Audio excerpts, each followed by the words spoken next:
പ്രിയമുള്ളവരെ, ആരാധനയുടെ തിരുസന്നിധിയിലാണ് നമ്മൾ ഇരിക്കുന്നത്. ഏകാഗ്രമായ ഭക്തി, ദൈവസ്നേഹം അന്തരാത്മാവിലെ നിറഞ്ഞു തുളുമ്പുന്ന ഒരു ഭക്തി. പ്രത്യേകിച്ച് നമ്മൾ ക്രിസ്ത്യൻ പേരിൻ്റെ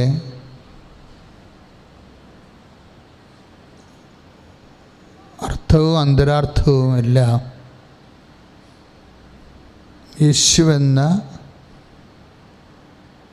ഒരു വ്യക്തിയെ മാത്രം അടിസ്ഥാനപ്പെടുത്തി നിൽക്കുന്നതാണ്.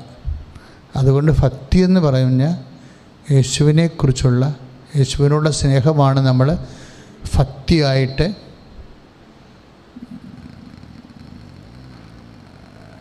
കർത്തൃസന്നിധിയിൽ പ്രകടിപ്പിക്കുന്നത്. അപ്പോൾ ഭക്തി വളരെ വലിയ വിഷയമാണ് ശരിക്കും. അതായത് നമ്മൾക്ക് അറിവ് ഉണ്ടാകുന്നത് നല്ല കാര്യമാണ്, പക്ഷേ അറിവൊന്നും വർക്കൗട്ട് ചെയ്യത്തില്ല. ഇപ്പം ആധ്യാത്മികമായ അറിവുകൾ, എന്തുമാത്രം ആൾക്കാർക്ക് ആധ്യാത്മികമായ അറിവുകളൊക്കെ ഉണ്ട്, പക്ഷെ ഇത് വർക്ക് ചെയ്യത്തില്ല. ഇത് വർക്ക് ചെയ്യണമെങ്കിൽ അറിവിന് ആനുപാതികമായ ഭക്തി ഉണ്ടാകണം. ഭക്തി എന്ന് പറഞ്ഞാൽ ഒരു പരമാത്മ പ്രേമം തന്നെയാണ് ശരിക്കും. കർത്താവിനോടുള്ള ആ വ്യക്തിയോടുള്ള അതായത് അദമ്യമായ ഒരു ഇഷ്ടം ശരിക്കും. അതിൽ നിന്ന് ആരാധനയും യേശുവിനോട് നമുക്ക് ഭക്തി വരുമ്പോൾ ആ ഭക്തിയുടെ അടിസ്ഥാനം എന്ന് പറയുന്നത് എപ്പോഴും യേശുവാകുന്ന ഒരു വ്യക്തിയല്ല ശരിക്കും, യേശുവാകുന്ന കർത്താവാണ്. ഭക്തി പ്രകടിപ്പിക്കണം, എപ്പോഴും കാര്യം പറഞ്ഞ് പ്രകടിപ്പിക്കണം. ചില ആൾക്കാർ യേശുവെ കയറി ഫ്രണ്ടെന്നൊക്കെ വിളിക്കും. എനിക്ക് കാലമുടക്ക് അടിക്കാൻ തോന്നും. ഈസ് നോട്ട് എ ഫ്രണ്ട്, അവർ ഫ്രണ്ട്. അത് ഒരു തലമാണ്. അത് വെച്ച് കഴിഞ്ഞാൽ അത് അങ്ങനെയൊക്കെ വരാൻ ചിലപ്പോൾ 1000 ആൾക്കാർക്ക് ചിലപ്പോൾ അത് അവർ ആധ്യാത്മികതയുടെ ഏറ്റവും ഉയർന്ന നിലവാരങ്ങളിൽ എത്തിച്ചേരുമ്പോഴാണ് നമ്മൾക്ക് ചില സമയത്ത് യേശു നമ്മുടെ ഒരു സതീർത്ഥനായിട്ട് നമുക്ക് അങ്ങനെ നമുക്ക് ഫീൽ ചെയ്യേണ്ടത്. അല്ലാതെ ഇപ്പോൾ ഒരിക്കലും വരത്തില്ലത്. കാര്യം ഇതിനി നിങ്ങളൊരു ഫ്രണ്ടായിട്ട് മാത്രമാണ് യേശുവിനെ കാണുന്നതെങ്കിൽ നിങ്ങൾ കർത്താവിനെ അറിയാതെ മരിച്ചു പോകും. എന്താ കാരണം എന്ന് വെച്ച് കഴിഞ്ഞാൽ ഈശോ ആ വ്യക്തി എന്ന പേര് പോലും, അതായത് നമ്മളെപ്പോഴും മറിയത്തിൻ്റെ മകൻ എന്ന് കൃത്യമായിട്ട് നമ്മൾ വിശ്വാസ പ്രമാണത്തിൽ പ്രത്യേകം പറഞ്ഞു. കാരണം കന്യാമറിയത്തിൽ നിന്ന് ജാതനായി, അത് ഭയങ്കര വാക്കാണ്. മുട്ടിൽ നിന്നാണ് ശരിക്കും പറഞ്ഞാൽ ഈ മനുഷ്യാവതാര ക്രിസ്മസ് കാലങ്ങളിൽ നമ്മൾ വിശ്വാസ പ്രമാണം ചെയ്യുമ്പോൾ ഞാനെൻ്റെ മുറിയിൽ മുട്ടി നിൽക്കും. ആ സമയത്ത് മറ്റുള്ളവരുടെ മുമ്പിൽ അവർക്കറിയത്തില്ല നമ്മൾ എന്താ ചെയ്യണം, എന്തുകൊണ്ടാണ് അവിടെ മുട്ടി നിൽക്കണമെന്ന്. പക്ഷേ വിശ്വാസ പ്രമാണം ചെല്ലുമ്പോൾ അവൻ കന്യാമറിയത്തിൽ ജനിച്ചു എന്ന് പറയുന്ന സമയത്താണ് മനുഷ്യാവതാരം സംഭവിക്കുന്നത്. പക്ഷെ ആ കന്യാമറിയത്തിന് പ്രാധാന്യമുണ്ട്. കാര്യം കന്യാമറിയത്തിൽ നിന്ന് ഒരു യേശുവേ ജനിച്ചിട്ടുള്ളൂ. കന്യാമറിയത്തിൽ അപ്പം മറിയത്തിന് വേറെ മക്കൾ ഉണ്ടായിരുന്ന ചില അവാന്തര അവലക്ഷണ സഭകളൊക്കെ ഇങ്ങനെ ബ്ലാസ്ഫമി പറയുന്നില്ലേ, ദൈവദോഷം പറയുന്നില്ലേ, അത് അവരുടെ പാപം അവർ ഉദ്ധരിക്കട്ടെ. പക്ഷേ മറിയത്തിൽ നിന്ന് ജനിച്ച ഒരു യേശു ഉണ്ട്. കാര്യം യേശു പലതുണ്ടേ. യേശുവിൻ്റെ കാലത്ത് തന്നെ യേശു എന്ന പേരുള്ള ഒത്തിരി മനുഷ്യരുണ്ടായിരുന്നു. 10,000 മനുഷ്യർക്ക് യേശു എന്നായിരുന്നു പേര്. പക്ഷേ നമ്മൾ ആരാധിക്കുന്നത് കർത്താവായ യേശു ക്രിസ്തുവിനെയാണ്. ജീസസ് ഐഡൻറ്റിഫൈ ചെയ്യണം ശരിക്കും. നമ്മൾ ആരാധിക്കണത് യേശുവിനെ അല്ല. യേശു അങ്ങനെ ഒത്തിരി യേശു ഉണ്ടായിരുന്നു. അതിലേറ്റവും പെർട്ടിക്കുലർ ജീസസ് ഫ്രം, അതായത് അപമാതാവ് ജനിപ്പിച്ച ഒരു യേശു ഉണ്ട്. അതാണ് വചനം മാംസമായ യേശു. ഈ യേശു പോലും സർവ മഹത്വത്താൽ നിറയുന്ന ആണ് കർത്താവെന്ന് പറയുന്നത്. ദിവ്യകുർബാനയിൽ നമ്മൾ ആരാധിക്കുന്നത് കർത്താവായ യേശു ക്രിസ്തുവിനെയാണ്. Praise the lord. ഹല്ലേലൂയ. അത് യേശു കർത്താവാകുന്നത് എപ്പോഴും പാപത്തിന് പരിഹാരം ചെയ്ത് സ്വന്തം ശരീരം കുരിശിൽ പാപത്തിന് പരിഹാരം ചെയ്തതിന് ശേഷം മനുഷ്യൻ്റെ പാപത്തിൻ്റെ വിടുതലിന് വേണ്ടി സ്വയമായി അർപ്പിച്ചതിന് ശേഷം യേശുവിനെ ദൈവം ഉയർത്തും, കർത്താവായിട്ട് ഉയർത്തും. ആ ഉയർപ്പിക്കപ്പെട്ട യേശുവാണ് കർത്താവ്. ആ ഉയർപ്പിക്കപ്പെട്ട യേശുവാണ് കർത്താവ്. ദിവ്യകുർബാനയിൽ ഉയർപ്പിക്കപ്പെട്ട യേശുവിൻ്റെ സാന്നിധ്യമാണ് ആരാധനയ്ക്ക് വിഷയം. ശ്രുതികട ഹല്ലേലൂയ. യേശുവേ സ്തോത്രം. യേശുവേ നന്ദി. Hallelujah hallelujah hallelujah hallelujah. യേശുവേ സ്തുതി. Hallelujah hallelujah hallelujah hallelujah hallelujah. പക്ഷേ ഇങ്ങനെ വിശദീകരിച്ച് തരാൻ കാരണം, അതായത് അതുകൊണ്ട് തന്നെ കന്യാമറിയത്തിനെ മാറ്റി നിർത്തിക്കൊണ്ട് യേശുവിനെ ഒരിക്കലും നമുക്ക് എക്സ്പ്ലെയിൻ ചെയ്യാൻ പറ്റത്തില്ല. കാര്യം യേശു കർത്താവായിരിക്കുന്നതും രക്ഷകനായിരിക്കുന്നതിൻ്റെ ബേസ്മെൻറ്റ് പിതാവായ ദൈവം കഴിഞ്ഞാൽ കന്യാമറിയമാണ്. അതുകൊണ്ടാണ് വിശ്വാസ പ്രമാണത്തിൽ നമ്മൾ വ്യക്തമായിട്ട് ഐഡൻറ്റിഫൈ ചെയ്തിട്ടാണ് പ്രഖ്യാപിക്കുന്നത് കന്യാമറിയത്തിൽ നിന്ന് ജനിച്ചു എന്ന് പറയുമ്പോൾ. അപ്പം അതിന് യേശു നടത്തിയ രക്ഷണീയമായ വലിയ ദൗത്യവുമായിട്ട് ഡയറക്റ്റ് ബന്ധപ്പെട്ട് നിൽക്കുന്നതാണ് കന്യാമറിയം എന്ന് പറയുന്ന മറ്റൊരു വ്യക്തി, യേശുവിനെ പോലെ മറ്റൊരു വ്യക്തി. ഇപ്പോൾ തന്നെ നമുക്കറിയാം ഫിലിപ്പിയ ലേഖനമില്ലേ, ഫിലിപ്പിയ ലേഖനം 2:11 യേശു ക്രിസ്തു ഏറ്റുപറഞ്ഞ് യേശു ക്രിസ്തു കർത്താവാണെന്ന് പിതാവായ ദൈവത്തിൻ്റെ മഹത്വത്തിനായി എല്ലാ നാവുകളും ഏറ്റുപറയുന്നതിന് വേണ്ടി. Praise the lord. അപ്പോൾ യേശുക്രിസ്തു കർത്താവാണെന്ന് എല്ലാ നാവുകളും, whether you are Christian or not, ആരെല്ലാമാണോ ഇത് ഓപ്പണാണ്. എല്ലാവർക്കും യേശു ഒരേ സമയം തന്നെ സംലഭ്യനാണ്. അത് അക്രൈസ്തവ സഹോദരങ്ങളും അറിയണം. കാരണം ഈ വിഷയത്തിൽ ഒരു വേർതിരിവില്ല. യേശുവിൽ നിന്ന് നിനക്ക് ആനുകൂല്യം ലഭിക്കുന്ന വിഷയത്തിൽ, അനുഗ്രഹം ലഭിക്കുന്ന വിഷയത്തിൽ, രക്ഷ ലഭിക്കുന്ന വിഷയത്തിൽ ക്രിസ്ത്യാനിയെന്നോ അക്രൈസ്തവനെന്നോ വേർതിരിവില്ല. ഹൂർ ഇറ്റ് മേ ബി, ആരായാലും അവരെ യേശു കർത്താവാണെന്നൊരു വ്യക്തി, യേശു കർത്താവാണെന്ന്, അതിവിടെ പ്രധാനപ്പെട്ട വിഷയം, എല്ലാ യേശുവും കർത്താവല്ല. മറിയത്തും തിരിച്ച പാപത്തിന് പരിഹാരം ചെയ്ത ദൈവം ഉയർപ്പിച്ച ആളാണ് കർത്താവ്. എല്ലാ യേശുവും, ഇപ്പം ചില ആൾക്കാർ എൻ്റെ യേശുവേ, അങ്ങനെ വിളിക്കേണ്ട കാര്യമില്ല. ശരിക്കും പറഞ്ഞാൽ എൻ്റെ കർത്താവേ എന്ന് കൂടി ചേർക്കുകയാണെങ്കിലാണ് അത് സമ്പൂർണ്ണമാകണം. പിന്നെ അവിടെ അത് അനുഗ്രഹം കിട്ടുന്ന കാര്യം എൻ്റെ യേശുവെന്ന് വിളിക്കണത് ഓട്ടോമാറ്റിക്കായിട്ട് കർത്താവിനെയാണെന്നുള്ളത് പ്രീസപ്പോസ് ചെയ്യുന്നതുകൊണ്ടാണ് നമുക്ക് അനുഗ്രഹം ലഭിക്കുന്നത്. പക്ഷേ ഈ നാമം ഒരു പ്രധാനപ്പെട്ട വിഷയമാണ്. യേശുവിൻ്റെ നാമമില്ലേ, യേശുവിൻ്റെ നാമം എങ്ങനെയാണ് മഹത്വപ്പെട്ടത്? യേശു കർത്താവാണെന്ന് പിതാവായ ദൈവത്തിൻ്റെ മഹത്വത്തിനായി. കാര്യം യേശുവിനെ കർത്താവാക്കിയത് ആരാണ്? പിതാവായ ദൈവമാണ്. യേശുവിനെ കർത്താവാക്കിയത് ആരാണ്? പിതാവായ ദൈവമാണ്. പിതാവായ ദൈവം എങ്ങനെയാണ് എന്തിനാണ് യേശുവിനെ കർത്താവാക്കിയത്? എന്തിനാണ് യേശുവിനെ കർത്താവാക്കിയത്? അതാണ് ഫിലിപ്പിയർ പറയണത്. 2 തൊട്ട് 2, 6, 7, 8, 9 വരെയുണ്ട്. ഫിലിപ്പിയർ 9 വരെയുള്ള വചനങ്ങളുണ്ട്. എന്താണ് പറയണത്? അവൻ പ്രകൃത്യാ ദൈവമായിരുന്നു. ആര്? യേശു കർത്താവ് പ്രകൃത്യാ ദൈവമായിരുന്നു. പിന്നെ സംഭവിച്ചു, ദൈവത്തോടുള്ള സമാനത മൃഗപ്പിടിക്കേണ്ട കാര്യമായി അവൻ പരിഗണിക്കാതെ ദാസനായി മരണത്തോടോ കുരിശുമരണത്തോളം തന്നെ തന്നെ താഴ്ത്തി. അപ്പോൾ മനുഷ്യൻ്റെ പാപത്തിന് പരിഹാരം ചെയ്യാൻ വേണ്ടി യേശു മനുഷ്യപ്രകൃതി സ്വീകരിച്ചെന്നാണ് ഈ പറയണത്. ഇതാണ് വെളിപ്പാട്. അങ്ങനെ തന്നെ തന്നെ താഴ്ത്തി, മരണത്തോടും കുരിശുമരണത്തോടും തന്നെ തന്നെ താഴ്ത്തി. ഇതാണ് വിഷയം. ഇനിയാണ് യേശു കർത്താവാകണത്. ആകയാൽ 2:9 ഫിലിപ്പിയർ 2:9 ആകയാൽ. അതുകൊണ്ട് എന്തുകൊണ്ടാണ്? യേശു തന്നെ തന്നെ താഴ്ത്തിയത് കൊണ്ട്. യേശു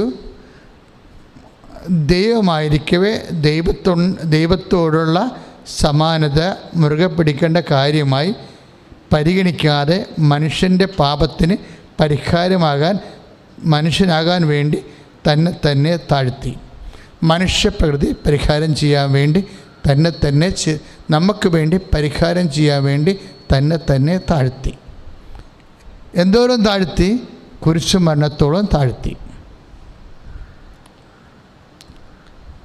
അങ്ങനെ കുരിശുമരണത്തോളം എളിമപ്പെടുത്തി താഴ്ത്തിയത് കാരണം ആകയാൽ. അതാണ് ഫിലിപ്പിയർ 2:9. നിങ്ങൾ ബൈബിൾ വായിക്കണേ, വീട്ടിൽ പോയി ഈ ഭാഗങ്ങളൊക്കെ വായിക്കണേ, എല്ലാം യൂട്യൂബിലുണ്ട്. ആകയാൽ എന്ന് സംഭവിച്ചു, ദൈവം അവനെ അത്യധികം ഉയർത്തി. എന്നിട്ട് സെൻറ്റ് പോൾ, ഒരു പരിശുദ്ധാത്മാവ് സെൻറ്റ് പോളിനോട് പറയും, അത്യധികം ഉയർത്തിയെന്ന് വെച്ചാൽ ഇനി ഒരു ഉയരം ഉണ്ടാവത്തില്ല, അതിൻ്റെ അപ്പുറത്ത് ഉയരമില്ല. അതായത് ഒരു അപ്പനും ഒരു മകനെ ഉയർത്താൻ പറ്റുന്നതിനേക്കാൾ ഉയർത്തി. അതാണ് അത്യധികം ഉയർത്തി. അങ്ങനെ ഉയർത്തിയത് കാരണം ഇനി ഒരു ഉയരമില്ല. ശരിക്കും യേശുവാണ് ഒരു വിശ്വാസിയുടെ അവസാനത്തെ ഉയരം. ഒരു വ്യക്തി വളർന്നാൽ എന്തോരം വളരാം, ഒരു വ്യക്തി ഉയർന്നാൽ എന്തോരം ഉയരാം. ഒരു വ്യക്തിയുടെ മനസ്സിൽ ഉയർച്ചയ്ക്ക് വേണ്ടി കുറിക്കേണ്ട അളവ് ഏതാണ്? അത് യേശുവാണ്. അതാണ് അത്യധികം ഉയർത്തിയെന്ന് പറയുന്നത്. ഒന്ന് പ്രാർത്ഥിച്ച്, കർത്താവേ പലതരത്തില് ഉയരണമെന്ന് എനിക്ക് ആഗ്രഹമുണ്ട്. പണം നേടി ഉയരാൻ എനിക്ക് ആഗ്രഹമുണ്ട്. വിദ്യാഭ്യാസം നേടി ഉയരാൻ എനിക്ക് ആഗ്രഹമുണ്ട്. എന്നാൽ ഏറ്റവും വലിയ ഉയർച്ച, എത്ര ഉയർന്നാലും ഏറ്റവും വലിയ ഉയർച്ച യേശുവിലേക്കുള്ള ഉയർച്ചയാണെന്ന് എന്നെ തിരിച്ചറിയിച്ച ദൈവമേ, ഞാൻ അങ്ങയെ സ്തുതിക്കുന്നു, ആരാധിക്കുന്നു, അങ്ങേക്ക് നന്ദി പറയുന്നു. സ്തുതിക്കട്ടെ. Hallelujah, hallelujah, hallelujah. യേശുവേ നന്ദി, ഹല്ലേലൂയ, ഹല്ലേലൂയ, ഹല്ലേലൂയ. യേശുവേ സ്തുതി, ഹല്ലേലൂയ, ഹല്ലേലൂയ, ഹല്ലേലൂയ. നമ്മളിപ്പോൾ ഉയർച്ചയെക്കുറിച്ചാണ് സംസാരിക്കുന്നത്, അല്ലേ? എല്ലാവരും ദൈവതിരുസന്നിധിയിൽ വരുന്നതും ഉടമ്പടി ചെയ്യണത് പോലും എന്തിനു വേണ്ടിയാണ്? ഉയർച്ചയ്ക്ക് വേണ്ടിയാണ്. അങ്ങനെ ചെയ്യേണ്ടതെന്നല്ല അതിൻ്റെ അർത്ഥം. പക്ഷെ നിങ്ങൾ അടയാളപ്പെടുത്തുന്ന ഉയർച്ചയില്ലേ, അതിനേക്കാൾ വലിയ ഉയർച്ച യേശുവിൽ സ്വപ്നം കാണണം. ഇപ്പം നിങ്ങൾ IELTS പഠിക്കുമ്പോൾ സ്വാഭാവികമായിട്ട് എനിക്ക് കാനഡയിൽ പോകാൻ പറ്റും, അത് ഉയർച്ചയാണ്. അത് കഴിഞ്ഞിട്ട് അവിടുന്ന് നമുക്ക് ജോലി കിട്ടും, അത് ഉയർച്ചയാണ്. അത് കഴിഞ്ഞ് നമുക്ക് അവിടുന്ന് നാട്ടിൽ വന്ന് കല്യാണം കഴിക്കാം, അത് ഉയർച്ചയാണ്. അത് കഴിഞ്ഞിട്ട് ഫാമിലിയായിട്ട് അവിടെ വിദേശത്ത് പോയി സെറ്റിൽ ചെയ്യാം, അത് ഉയർച്ചയാണ്. അപ്പോൾ ഇങ്ങനെ ഓരോ ഉയർച്ച 1 by 1 ഉയരണമെന്നാണ് നമ്മൾ ആഗ്രഹിക്കുന്നത്. ഇങ്ങനെ ഉയർന്ന് പോയി കഴിഞ്ഞാൽ അവസാനം നമ്മൾ എന്ത് ചെയ്യും? ഈ ഉയർച്ച, എല്ലാ ഉയർച്ചയും താഴേക്ക് വരുന്നത് കാണാം. കാര്യം നമ്മളെ ഉടമ്പടിയുടെ കൗൺസിലിംഗ് വരുമ്പോഴേ ഒത്തിരി വിദേശത്ത് ജോലി ചെയ്യുന്ന ആൾക്കാരെ കൗൺസിൽ ചെയ്യുമ്പോൾ അവർ പറയണത് വെച്ചാൽ ഞങ്ങൾക്ക് നാട്ടിൽ വന്ന് മരിക്കണം, പക്ഷെ ഞങ്ങളുടെ പിള്ളേർ വരത്തില്ല, പൊന്നെന്ന് പറഞ്ഞാൽ വരത്തില്ല. അത് സത്യമാണത്. ഞങ്ങൾക്ക് നാട്ടിൽ വന്ന് മരിക്കണം. കാര്യം ആരെങ്കിലും കുഴിക്കുക വന്ന് 2 സ്വർഗസ്ഥനായ എല്ലാം നാട്ടിലല്ലേ ആളുള്ളൂ. അപ്പോൾ ഞങ്ങൾക്ക് നാട്ടിൽ വന്ന് മരിക്കണം. അപ്പോൾ ഉയർന്ന് പോയിട്ട് തിരിച്ചു വരികയാണ്. എല്ലാ പക്ഷികളുടെയും അവസ്ഥ, നിലത്തിറങ്ങുമെന്നുള്ളതാണ്. എല്ലാ പക്ഷികളും നിങ്ങൾ നോക്കിയാൽ മതി. ദേശാടന പക്ഷികൾ മാത്രമേ ചിലപ്പോൾ 72 മണിക്കൂറൊക്കെ ഒറ്റ പറക്കൽ പറക്കും. ഒറ്റ പറക്കൽ സൈബീരിയ എന്ന് പറഞ്ഞിട്ട് കുമരകത്ത് വന്ന് ലാൻഡ് ചെയ്യുന്ന പക്ഷികളും അവസാനം ലാൻഡ് ചെയ്യുമെന്ന് നിങ്ങൾ മനസ്സിലാക്കണം. മനസ്സിലായില്ലേ? അതായത് സൈബീരിയയിൽ നിന്ന് മഞ്ഞ് കൂടുമ്പോൾ അവിടെ നിന്ന് രക്ഷപ്പെടാൻ വേണ്ടി അവർ ദേശാടനം ചെയ്യും. ദേശാടനം ചെയ്താലും അവർ എവിടെയെങ്കിലും വന്ന് ആ പക്ഷികൾ ലാൻഡ് ചെയ്തിരിക്കും. അതാണ് എത്ര ഈ ഭൂമിയിലൊരു മനുഷ്യൻ എത്ര ഉയർന്നാലും അവസാനം ലാൻഡ് ചെയ്യും, താഴെ വരും. താഴെ വരാത്ത ഒരു ഉയർച്ചയാണ് യേശുവിലുള്ള ഉയർച്ച. കാര്യം അത് നിത്യത വരെയാണ് ഉയർന്നു പോകുന്നത്. മറ്റു ഉയർച്ചകളൊന്നും വേണ്ടെന്നല്ല, പക്ഷെ മറ്റു ഉയർച്ചകളുടെ നിന്നോന്നതങ്ങളെ നമ്മളെ ബാധിക്കാതിരിക്കാൻ യേശുവാകുന്ന ആത്യന്തിക ഉയർച്ചയെ നമ്മൾ അവലംബിക്കേണ്ടി വരും. ശ്രുതികട്ടെ ഹല്ലേലൂയ, യേശു സ്വന്തം ഹല്ലേലൂയ, യേശുവേ നന്ദി, ഹല്ലേലൂയ ഹല്ലേലൂയ ഹല്ലേലൂയ ഹല്ലേലൂയ, യേശുവേ നന്ദി, hallelujah hallelujah hallelujah hallelujah hallelujah hallelujah, യേശുവേ നന്ദി, ഹല്ലേലൂയ ഹല്ലേലൂയ ഹല്ലേലൂയ ഹല്ലേലൂയ. പരിശുദ്ധ പരമദിവ്യകാരുണ്യത്തിന് എന്നേരവും ആരാധനയും സ്തുതിയും പുകഴ്ചയും ഉണ്ടായിരിക്കട്ടെ. ഭക്തിക്ക് വേണ്ടി പ്രാർത്ഥിക്കുക. കർത്താവായ ദൈവമേ, ഞങ്ങൾക്ക് വേണ്ടി ക്രൂശിക്കപ്പെട്ടവനെ, ഞങ്ങൾക്ക് വേണ്ടി ക്രൂശിക്കപ്പെട്ടവനെ, ഞങ്ങൾക്ക് വേണ്ടി തിരുവിലാവിൽ മുറിവേറ്റവനെ, ഞങ്ങൾക്ക് വേണ്ടി തിരുവിലാവിൽ മുറിവേറ്റവനെ, ഞങ്ങൾക്ക് വേണ്ടി മുൾക്കിരീടം ചൂടിയവനെ, ഞങ്ങൾക്ക് വേണ്ടി മുൾക്കിരീടം ചൂടിയവനെ, നിന്റെ വിനയത്താൽ, നിന്റെ വിനയത്താൽ, നിന്റെ സമർപ്പണത്താൽ, നിന്റെ സമർപ്പണത്താൽ, നിന്റെ പിതാവ് പ്രസാദിച്ച്, നിന്റെ പിതാവ് പ്രസാദിച്ച്, നിന്നെ അത്യധികം ഉയർത്തി, നിന്നെ അത്യധികം ഉയർത്തി, എല്ലാത്തിനും ഉപരി ഉയർത്തി, എല്ലാത്തിനും എല്ലാ നാമങ്ങളെക്കാൾ ഉയർത്തി, എല്ലാ നാമങ്ങളെക്കാളും ഉയർത്തി. ആകയാൽ ഞങ്ങൾ എല്ലാ മാലാഖമാരോടും ചേർന്ന്, എല്ലാ മാലാഖമാരോടും ചേർന്ന് യേശുവേ അങ്ങേ കർത്താവായി അംഗീകരിച്ചുകൊണ്ട് ഞങ്ങളുടെ ആത്മാവ് കൊണ്ട് ശരീരം കൊണ്ട് മനസ്സുകൊണ്ട് ആരാധിക്കുന്നു. ഹല്ലേലൂയ ഹല്ലേലൂയ ഹല്ലേലൂയ, യേശുവേ ആരാധന ആരാധന ആരാധന, ഹല്ലേലൂയ ഹല്ലേലൂയ ഹല്ലേലൂയ ഹല്ലേലൂയ, യേശുവേ മഹത്വം മഹത്വം മഹത്വം, ഹല്ലേലൂയ ഹല്ലേലൂയ ഹല്ലേലൂയ, യേശുവേ സ്തുതി, യേശുവേ ആരാധന ആരാധന ആരാധന ആരാധന ആരാധന ആരാധന ആരാധന ആരാധന.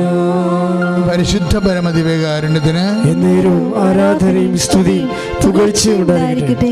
അച്ഛൻ ഇത്രയും സംസാരിച്ചത് ഭക്തിയെക്കുറിച്ചാണ്. നമ്മുടെ ഭക്തി അടിസ്ഥാനപ്പെടുത്തിയിരിക്കുന്നത്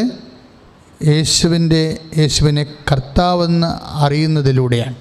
കർത്താവിനെയാണ് നമ്മൾ ആരാധിക്കുകയും ചെയ്യണത്. ഈ കർത്താവിനെ ആരാധിച്ചാണ് നമ്മൾ ഉയർച്ച പ്രാപിക്കുന്നത്. വലിയ ഉയർച്ച ലക്ഷ്യം കണ്ടാൽ പിന്നെ താഴെയുള്ള ഉയർച്ചയ്ക്ക് വേണ്ടി പ്രത്യേകം പരിശ്രമിക്കേണ്ടി വരത്തില്ല. അച്ഛൻ പറഞ്ഞ മനസ്സിലായില്ലേ? വലിയ ഉയർച്ച യേശുവാണ്. ആ വലിയ ഉയർച്ചയെ ലക്ഷ്യം കണ്ടാൽ പിന്നെ നമ്മുടെ ജോലി, വീട്, വിവാഹം എല്ലാം ഓട്ടോമാറ്റിക്കായിട്ട് സംഭവിക്കുന്ന കാര്യങ്ങളാണ്. വലിയ ഉയർച്ച സ്വപ്നം കണ്ട് വലിയ ഉയർച്ച അടിസ്ഥാനപ്പെടുത്തി കഴിഞ്ഞാൽ അതിനുവേണ്ടി പരിശ്രമിക്കുമ്പോൾ ചെറിയ ഉയർച്ചകൾ വന്നു ചേരുന്നതാണ്. അതുകൊണ്ടാണ് കർത്താവ് പറയണത്, ആദ്യം നിങ്ങൾ ദൈവരാജ്യം, അതിന് നീതി അന്വേഷിക്കണം, ബാക്കിയുള്ളത് ചേർത്ത് നൽകപ്പെടും. Price the Lord. ഇപ്പോൾ 6:33 മത്തായി ശ്ലീഹായുടെ സുവിശേഷം ഇതാണ്. വലിയ ഉയർച്ച സ്വപ്നം കണ്ടാൽ അതിന് ഓട്ടോമാറ്റിക്കായിട്ട് നിങ്ങളുടെ ജോലി, വീട്, വിവാഹം, ചെറിയ ഉയർച്ചകളെല്ലാം ആ പാക്കേജിൽ ഉൾച്ചേർന്നിരിക്കുന്നതാണ്. നമ്മൾക്ക് വരുന്ന ഒരു ചെറിയ ആധ്യാത്മിക പിശക്, നമ്മൾ ചെറിയ ഉയർച്ച മാത്രം ലക്ഷ്യം വെക്കുന്നു എന്നുള്ളതാണ്. അത് കിട്ടാതെ വരുമ്പോൾ കൊളാപ്സായി പോകും. കാര്യം എന്താണ്? നമുക്ക് വലിയ ഉയർച്ച എത്തിപ്പിടിക്കാനുള്ള ശേഷിയുണ്ട്, ശേഷിയുണ്ട്. അതിന് നിങ്ങളെ പരിശുദ്ധാത്മാവ് സഹായിക്കും. അതിന് നിങ്ങളെ പരിശുദ്ധ അമ്മ സഹായിക്കും. പ്രാർത്ഥിക്കുക. കർത്താവേ, വലിയ ഉയർച്ചയായ അങ്ങയെ എത്തിപ്പിടിക്കുവാൻ വേണ്ടി ഞങ്ങൾക്ക് പരിശുദ്ധ അമ്മയുടെയും പരിശുദ്ധാത്മാവിന്റെ പ്രത്യേക മാധ്യസ്ഥവും പരിശുദ്ധാത്മാവിന്റെ സഹായവും നൽകി. ഓ ദൈവമേ, ഇപ്പോൾ ആശീർവദിക്കണമേ, ഇപ്പോൾ അഭിഷേകം ചെയ്യണമേ.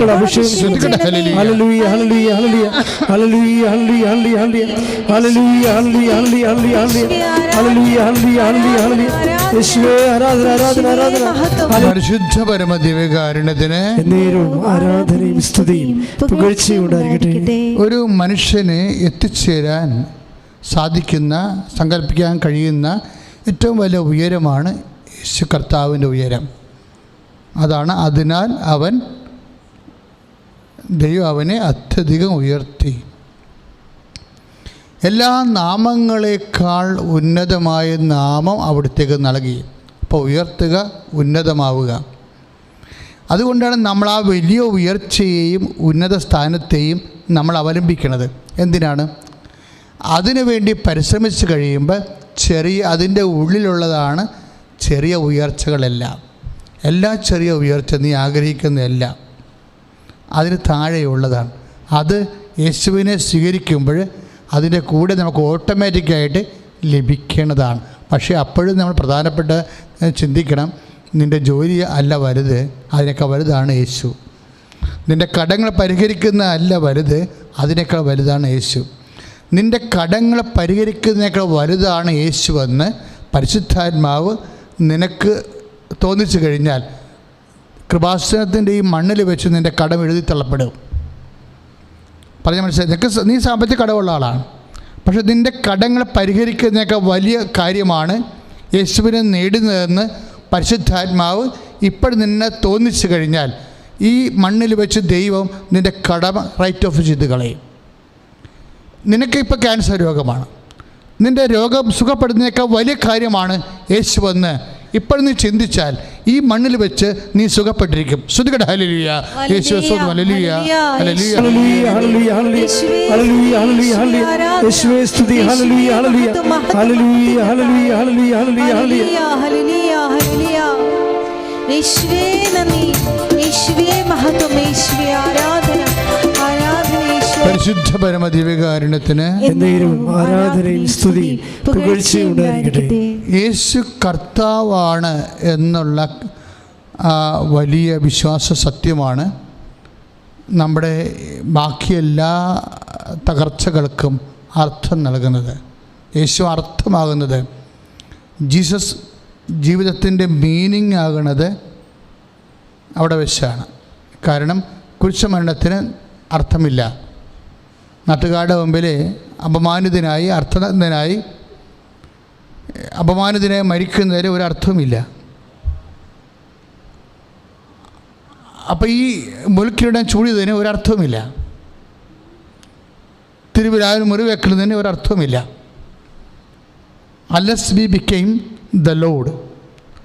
അപ്പോൾ യേശുവിനെ കർത്താവാകുമ്പോഴാണ് കുരിശുമരണത്തിനും മനുഷ്യാവതാരത്തിനും എല്ലാത്തിനും അർത്ഥം നൽകണത്. യേശു കർത്താവാകുമ്പോഴാണ്,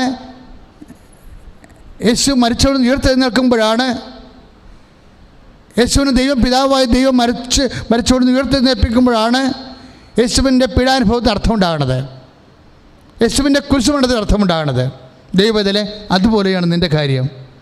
നിൻ്റെ സഹനങ്ങൾക്ക്, നിൻ്റെ രോഗങ്ങൾക്ക് അർത്ഥമുണ്ടാകണത് അത് യേശുക്രിസ്തു നാമത്തിൽ നീ സ്വീകരിക്കുമ്പോൾ, യേശുവിനെ കർത്താവായി നീ ഏറ്റുപറയുമ്പോഴാണ്. ശ്രുതികട ഹല്ലേലൂയ, ഹല്ലേലൂയ, ഹല്ലേലൂയ, ഹല്ലേലൂയ, യേശുവേ നന്ദി, hallelujah, hallelujah, hallelujah, hallelujah, hallelujah. ഇപ്പം നിൻ്റെ രോഗങ്ങൾ അല്ലെങ്കിൽ നിൻ്റെ ബിസിനസ് ഇപ്പം തകർന്നിരിക്കുകയാണെന്ന് വിചാരിച്ചോ. അപ്പം നിൻ്റെ തകർച്ച, ഈ തകർച്ചയെ നമ്മൾ അതിജീവിക്കുന്നത് യേശുവിനെ കർത്താവായിട്ട് അംഗീകരിക്കുന്നതിലൂടെയാണ്. നീ യേശുവിനെ കർത്താവായിട്ട് അംഗീകരിക്കുമ്പോൾ നീ ആരുടെ കരമാണ് ഗ്രഹിക്കുന്നത്? ലോകത്തെ ജയിച്ചവൻ്റെ കരമാണ്. ലോകത്തെ ജയിച്ചവൻ്റെ കരമാണ് നീ വിശ്വാസത്താൽ യേശുവിനെ കർത്താവായി അംഗീകരിക്കുന്നതിലൂടെ ഗ്രഹിക്കുന്നതെങ്കിൽ നിന്നെ ആർക്ക് പരാജയപ്പെടുത്താൻ കഴിയും? ഒന്നിനുമേ നിന്നെ പരാജയപ്പെടുത്താൻ കഴിയില്ല. കാരണം നീ കരം ഗ്രഹിച്ചിരിക്കുന്നത് ലോകത്തെ ജയിച്ചവൻ്റെതാണ്. ശ്രുതികട hallelujah. Hallelujah hallelujah hallelujah hallelujah hallelujah യേശുവേ നന്ദി. Hallelujah hallelujah hallelujah hallelujah hallelujah യേശുവേ ഹല്ലേലൂയ ഹല്ലേലൂയ. യേശു കർത്താവാണെന്നുള്ളതാണ് വിശ്വാസത്തിൻ്റെ ആണിക്കല്ലെന്നുള്ളത്. അതാണ് ഞാൻ എന്തിനാണ് നിങ്ങളോട് ഈ വിഷയം സംസാരിക്കണമെന്ന് ചോദിച്ചാൽ, ഇതാണ് ഞാൻ രാവിലെ പ്രാർത്ഥിച്ചുകൊണ്ടിരുന്നപ്പോൾ കർത്താവ് എനിക്ക് നൽകിയ സന്ദേശം. അതാണ് ഞാൻ നിങ്ങളെ കൈമാറുന്നത്. നിങ്ങൾക്കിതുകൊണ്ട് വല്ലാത്ത ഗുണം ചെയ്യും, അതെനിക്ക് നല്ലതായിട്ട് അറിയാം. പക്ഷേ ഈ യൂട്യൂബിൽ വീണ്ടും നിങ്ങൾ ഈ ടോക്ക് വീണ്ടും കേട്ടുകൊണ്ടേയിരിക്കണം. അപ്പോഴെന്താണ് പരിശുദ്ധാത്മാവ് ഉദ്ദേശിക്കുന്നതെന്നും നിങ്ങൾ ഇന്ന് കാണുന്ന നിങ്ങളുടെ വിഷമസന്ധികളിൽ നിന്ന് നിങ്ങൾ അതിജീവിക്കും. നിങ്ങൾ മനസ്സുകൊണ്ട് പറയണം. അതായത് ഇപ്പം തന്നെ എന്താണ് പറയണത്? ഈ രക്ഷ നമ്മൾ സ്വന്തമാക്കുന്നത് എങ്ങനെയാണ്? യേശു കർത്താവാണെന്ന് നമ്മൾ അധരം കൊണ്ട് ഏറ്റു പറയുമ്പോഴാണ്. അതാണ് നമ്മൾ ചെയ്യണത്. സിമ്പിളാണിത് വളരെ. ഇതിന് ടെക്നിക്കലായിട്ട് ഒന്നും പഠിക്കേണ്ട കാര്യമില്ല. നിൻ്റെ ചുണ്ട് കൊണ്ട് പറയണം, നീ യേശു കർത്താവാണ്. ഇങ്ങനെ ഒരു 100 പ്രാവശ്യം പറയണം, യേശു കർത്താവാണ്. ഇപ്പോൾ ഒരു ക്യാൻസർ പേഷ്യൻറ്റിന് ഞാൻ കണ്ടിപ്പോഴ് അവരും പറയണം, യേശു കർത്താവാണ്. ഹൃദയത്തിൽ ഇങ്ങനെ പറയണം. ഒരു 500 പ്രാവശ്യം പറഞ്ഞു കഴിയുമ്പോൾ പരിശുദ്ധാത്മാവ് നിറയും. കാര്യം വെച്ചാൽ നിൻ്റെ വിശ്വാസത്തിൻ്റെ ലെവൽ അനുസരിച്ചുകൊണ്ട് വിശ്വാസത്തിൻ്റെ ലെവല് കറക്റ്റ് ചെയ്യാൻ പറ്റുന്ന ഒരു സൊല്യൂഷനാണിത്. യേശു കർത്താവാണ്. ഓരോ ശ്വാസം എടുക്കുമ്പോഴും യേശു കർത്താവാണ്, യേശു കർത്താവാണ്. ഇപ്പോൾ ബാങ്കിലോട്ട് നിങ്ങനെ വിളിപ്പിച്ചിരിക്കുകയാണ്, ജപ്തി ചെയ്യാൻ വേണ്ടി തീരുമാനിച്ചിരിക്കുകയാണെന്ന് പറയുമ്പോഴും നിങ്ങൾ പറയണം, യേശു കർത്താവാണ്. ഇപ്പം ഈ രോഗങ്ങൾ കൊറോണ വന്ന ആൾക്കാരാണ് ഇത് കേട്ടുകൊണ്ടിരിക്കണമെങ്കിലും അവിടെ ശ്വാസം വെന്റിലേറ്ററിലാണെങ്കിൽ ഒരു ഓർമ്മയുണ്ടെങ്കിലും അവർ പറയണം യേശു കർത്താവാണെന്ന്. കാര്യം എന്താണ്? കൊറോണ കർത്താവല്ലെന്ന് അതിൻ്റെ അർത്ഥം. യേശു കർത്താവാണെന്ന് പറയുന്ന നിമിഷം തൊട്ട് ബാക്കി ഒന്നും കർത്താവല്ലാതായി മാറും. പറഞ്ഞ മനസ്സിലായില്ലേ? യേശു കർത്താവാണെന്ന് നീ അധരം കൊണ്ട് ഏറ്റു പറയുന്ന നിമിഷം തൊട്ട് ബാക്കി ഒന്നും കർത്താവല്ലാതായി മാറും. കാര്യം യേശുവിൻ്റെ കൂടെ ആർക്കും നിൽക്കാൻ പറ്റത്തില്ല. വേറെ കർത്താക്കന്മാർക്ക് ആർക്കും നിൽക്കാൻ പറ്റത്തില്ല. രണ്ടാമത്തെ, യേശു കർത്താവാണെന്ന് ഇഫക്റ്റ് വരുത്തുന്നത് എങ്ങനെയാണ്? റോമ 10:9 അനുസരിച്ചുണ്ട് ദൈവം, അതാണ് അവിടെ പിതാവ് ദൈവം വരുന്നുണ്ട്. ദൈവം അവനെ മരിച്ചവളെന്ന് ഉയർപ്പിച്ചു. കാര്യം ഈ ലോകത്തിൽ മനുഷ്യനെ സംഭവിക്കാവുന്ന ഏറ്റവും വലുത് സംഭവം എന്താ? മാക്സിമം വന്നാൽ ചാകവരോ എന്നാ കാണിക്കാനാണ്, കൂടി പോയി ചത്തുപോകും, അതല്ലേ ഉള്ളു. ഇന്ന് ചത്താൽ നാളെ ചാകണ്ട എന്നാണ് മനുഷ്യൻ പറയണത്. അപ്പോൾ ഈ മനുഷ്യനോട് ഈ പ്രപഞ്ചത്തിന് സംഭവിക്കാൻ സാധ്യതയുള്ളത് മരണമാണ്. ഈ മരണത്തെയും ജയിക്കുമ്പോഴാണ് യേശു കർത്താവാകണത്. അതുകൊണ്ടാണ് റോമ 10:9 പറയണത് യേശു കർത്താവാണെന്ന് അധരം കൊണ്ട് ഏറ്റു പറയുകയും പിന്നെന്താണ്? രണ്ടാമത്തെ എന്താണ്? ദൈവം. ഏറ്റു പറഞ്ഞേ, ദൈവം. ദൈവം എല്ലാവരും പറ, ദൈവം. ദൈവം അവനെ മരിച്ചവരിൽ നിന്ന് ഉയർപ്പിക്കുകയും ചെയ്തു. അങ്ങനെ പറയുമ്പോഴാണ് യേശു നേടിയെടുത്ത രക്ഷ നമ്മൾക്ക് അവകാശമായി മാറുന്നത്. യേശു എല്ലാ മേഖലകളിലുമാണ്, ഭൗതികവും ആത്മീയവുമായ എല്ലാ മേഖലകളിലെയും കർത്താവാണവൻ. അപ്പോൾ അതായത് നമ്മൾ ഈ മരം അറിയാതെ കുടിയിട്ടിട്ട് ഒരു കഥയുമില്ല. നിങ്ങൾ കൃത്യമായിട്ട് വാട്ട് ഈസ് ഹാപ്പനിങ് എന്ന് ചോദിച്ചു കഴിഞ്ഞാൽ ദൈവം സമസ്തവുമല്ലേ? ഇപ്പം ദൈവം സമസ്തവും അവൻ്റെ പാദത്തിൻ്റെ കീഴിലാക്കിയിരിക്കുന്നു. ഇപ്പം നമ്മൾ 1 കോരിന്ത്യർ വായിക്കുമ്പോഴേ 15:26 വായിക്കുമ്പോൾ ഈ വചനം നമ്മൾ അത്ഭുതപ്പെടുത്തും. അതായത് സമസ്തവുമാണ്, ദൈവം സമസ്തവും അവൻ്റെ. അപ്പോൾ അതിൽ ആ സമസ്തം എന്ന വാക്കിൽ നിൻ്റെ ജീവിതം മൊത്തമുണ്ട്. അല്ലാതെ നമ്മൾ ഒരു സൂപ്പർ മാർക്കറ്റിൽ പോയാൽ എല്ലാ സാധനവും അത് അവിടെ കിട്ടണമെന്നാണ് നമ്മൾ സൂപ്പർ മാർക്കറ്റ് എന്ന് പറയണത്, അല്ലെങ്കിൽ മെഗാ മാർക്കറ്റിംഗ് എന്നൊക്കെ പറയണത്. എന്താ പറയണത്? നമുക്ക് വേറെ ഒരിടത്ത് പോകേണ്ട കാര്യമില്ല, വേറെ ഒരിടത്ത് പോകേണ്ട കാര്യമില്ല. അതുപോലെ അപ്പോൾ 1 Corinthians 15:26 എന്നാ പറയണത്?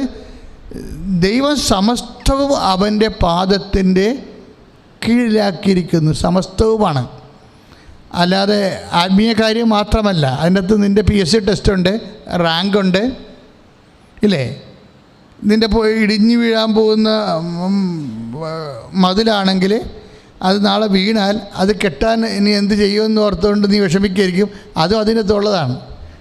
അത് നീ അറിയാതെ കെട്ടിത്തരണതിന് അതിൻ്റെ സംവിധാനമുണ്ട്. സമസ്തവുമാണ്. ഇങ്ങനെ ഓരോ വിഷയം സമസ്തവും എന്ന വാക്ക് വന്നപ്പോൾ തന്നെ എല്ലാം മാറുകയാണ്.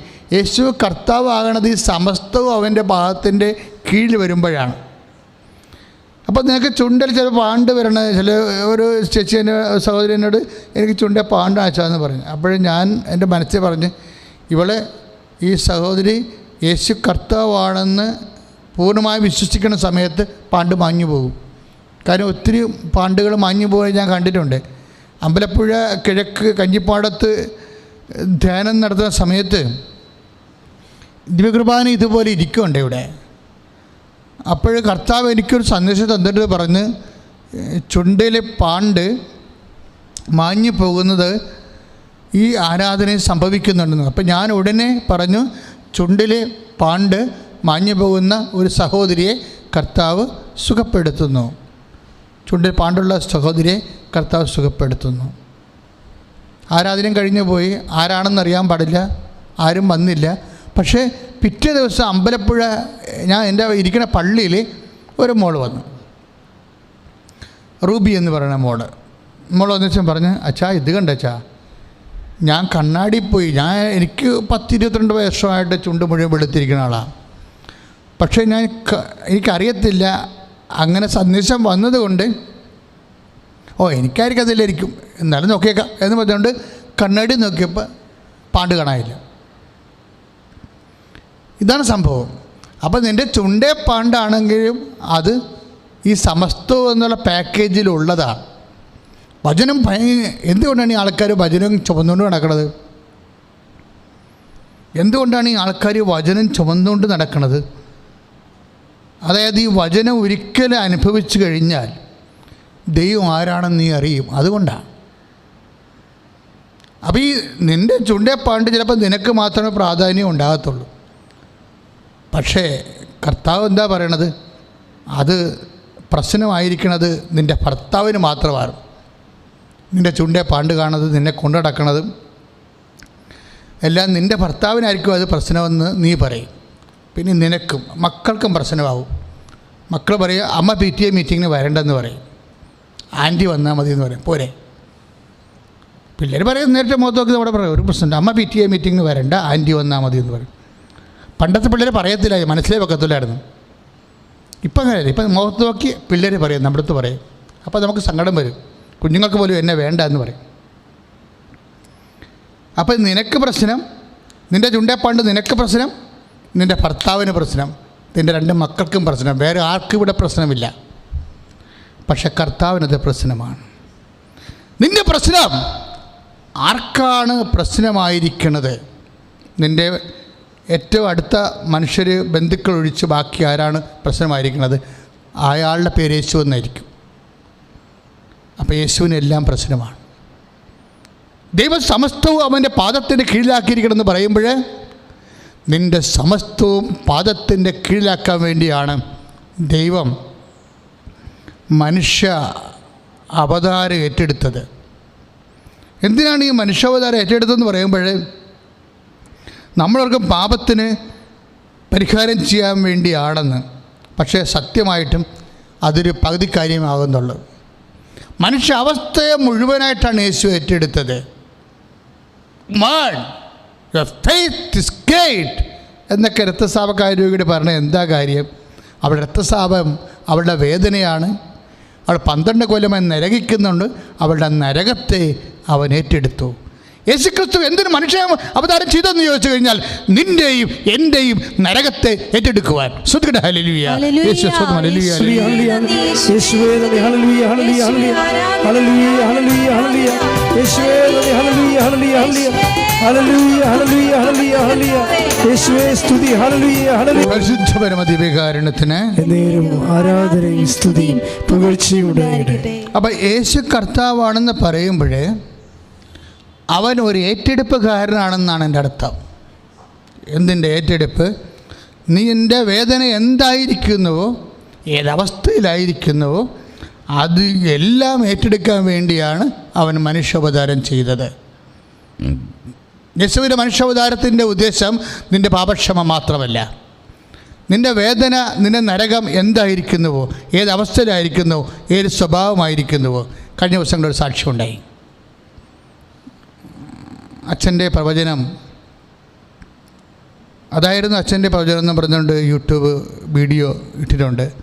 ഞാനും ഇന്നലെയാണ് അത് കണ്ട് വായിച്ചത്, അതൊക്കെ ഞാൻ കേട്ടിട്ടില്ല. അപ്പം സംഭവം ഇതാണ്, ഒരമ്മയാണ്, അവരൊന്ന് ഉടമ്പടി ചെയ്ത്. അപ്പോൾ അവർ ഉടമ്പടി ചെയ്തതിന് ശേഷം ഉടമ്പടിയുടെ കോഴ്സ് കഴിഞ്ഞപ്പോൾ കൗൺസിൽ ചെയ്തുകൊണ്ട് വചനം പ്രാർത്ഥിച്ച് വചനം എടുത്തപ്പോൾ ഈ ചേട്ടത്തിയോട് ഞാൻ പറഞ്ഞു, നിങ്ങളുടെ മകന് വലിയൊരു ദുരന്തം ഉണ്ടാകാൻ പോകണം, അപകടം ഉണ്ടാകാൻ പോകണം. ഇത് 2019 എന്തോ വിഷയമാണെന്ന് തോന്നണം. മകനൊരു അപകടം ഉണ്ടാകാൻ പോകും. അപ്പോൾ അവർക്ക് അല്ലാതെ തന്നെ അവൻ പ്രശ്നക്കാരനാണ്. കാര്യം അവൻ പള്ളിയില്ല, പട്ടക്കാരനില്ല, കുർബാനയില്ല, കുമ്പസാരമില്ല, പിന്നെ എന്തൊക്കെ ഈ കഞ്ചാവും പരിടിയൊക്കെ ഉണ്ട്, അനുസരണയില്ല, വീട്ടിൽ നിൽക്കത്തില്ല, എല്ലാം കൊണ്ടും തലവേദനയാണ്. ഈ മകനെക്കുറിച്ചാണ് ഞാൻ പറയണത്. ഒരു മകനേ ഉള്ളൂ, നിങ്ങളുടെ മകന് എന്തോ ദുരന്തം ഉണ്ടാകാൻ പോകണം. ഈ മകൻ്റെ കാര്യത്തെക്കുറിച്ച് അവരെന്നോട് സംസാരിച്ചിട്ടുണ്ടെന്ന് ഞാൻ അറിയത്തില്ല. വചനം എടുക്കുമ്പോൾ മെസ്സേജ് അങ്ങനെയാണ് പോണത്. അപ്പോൾ അപകടം ഉണ്ടാകാതിരിക്കാൻ വേണ്ടി ഞാനൊരു അപകടം ബ്ലോക്ക് ചെയ്തുകൊണ്ട്, അപകടം എന്ന് പറയുന്നത് സമസ്തത്തിലുള്ളതാണത്. ഇപ്പം നമ്മൾ പറയുന്ന 1 കൊരിന്ത്യർ 15:26 ദൈവം സമസ്തവും അവൻ്റെ പാദത്തിൻ്റെ കീഴിലാക്കിയെന്ന് പറയുമ്പോൾ നിൻ്റെ വാഹന അപകടം അവൻ്റെ പാദത്തിൻ്റെ കീഴിലാണ്, അവൻ്റെ കൺട്രോളിലുള്ളതാണ്. നിൻ്റെ അശ്രദ്ധ കൊണ്ട് വരണതാണ്. പക്ഷേ നീ യേശുവിനെ സ്വീകരിച്ച് കഴിയുമ്പോൾ നിൻ്റെ അപകടം അവൻ്റെ കൺട്രോളിലാകും. നിനക്ക് വരാൻ പോകുന്ന അപകടം അവൻ്റെ കൺട്രോളിലാകും. പിന്നെ പ്രശ്നമില്ല. യേശുവിനെ സ്വീകരിക്കേണ്ടതുപോലെ സ്വീകരിക്കാത്തത് കൊണ്ടാണ് പലപ്പോഴും നമുക്ക് പ്രൊട്ടക്ഷൻ നഷ്ടപ്പെടുന്നത്, സംരക്ഷണം നഷ്ടപ്പെടുന്നത്. അപ്പോൾ അതായത്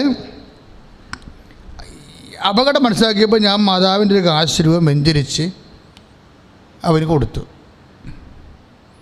അവനെ കൊന്തയും കാശ് ഒന്നും ഇടുന്ന കക്ഷിയല്ല, അവൻ വരച്ചു പിടിച്ച് ദൂരക്കളയും, അവന് നാണക്കേട ഇതൊക്കെ ഇടുന്നു. പക്ഷേ ഇവൻ്റെ അപ്പനോട് അവൻ സംസാരിക്കാറില്ല. അപ്പനും മകനും തമ്മിൽ ഗംഭീര ഉടക്കാണ്. പക്ഷേ അമ്മയാണ് പിന്നെ ഇവനെ കൊണ്ടു നടന്ന് ഇവൻ്റെ എല്ലാ ബുദ്ധിമുട്ടുകളും സഹിച്ച് ഇവനെ കൊണ്ടു നടക്കുക. അത് കാരണം അവന് അമ്മയോട് ഒരു ഉള്ളിലൊരു തേറ്റമുണ്ട്. ഇവൻ ധൃതിക്ക് ഓടി പുറത്തേക്ക് എന്തോ ജോലിക്ക് പോയപ്പോൾ അമ്മ പുറകെ നടന്ന മകനെ ഇതൊന്നും ഇട്ടുകൊണ്ട് പോടാന്ന് പറഞ്ഞുകൊണ്ട് ഈ കാശ് രൂപവും കൊന്തയും കൂടി കൂട്ടി അവൻ്റെ കടുത്തിട്ടു.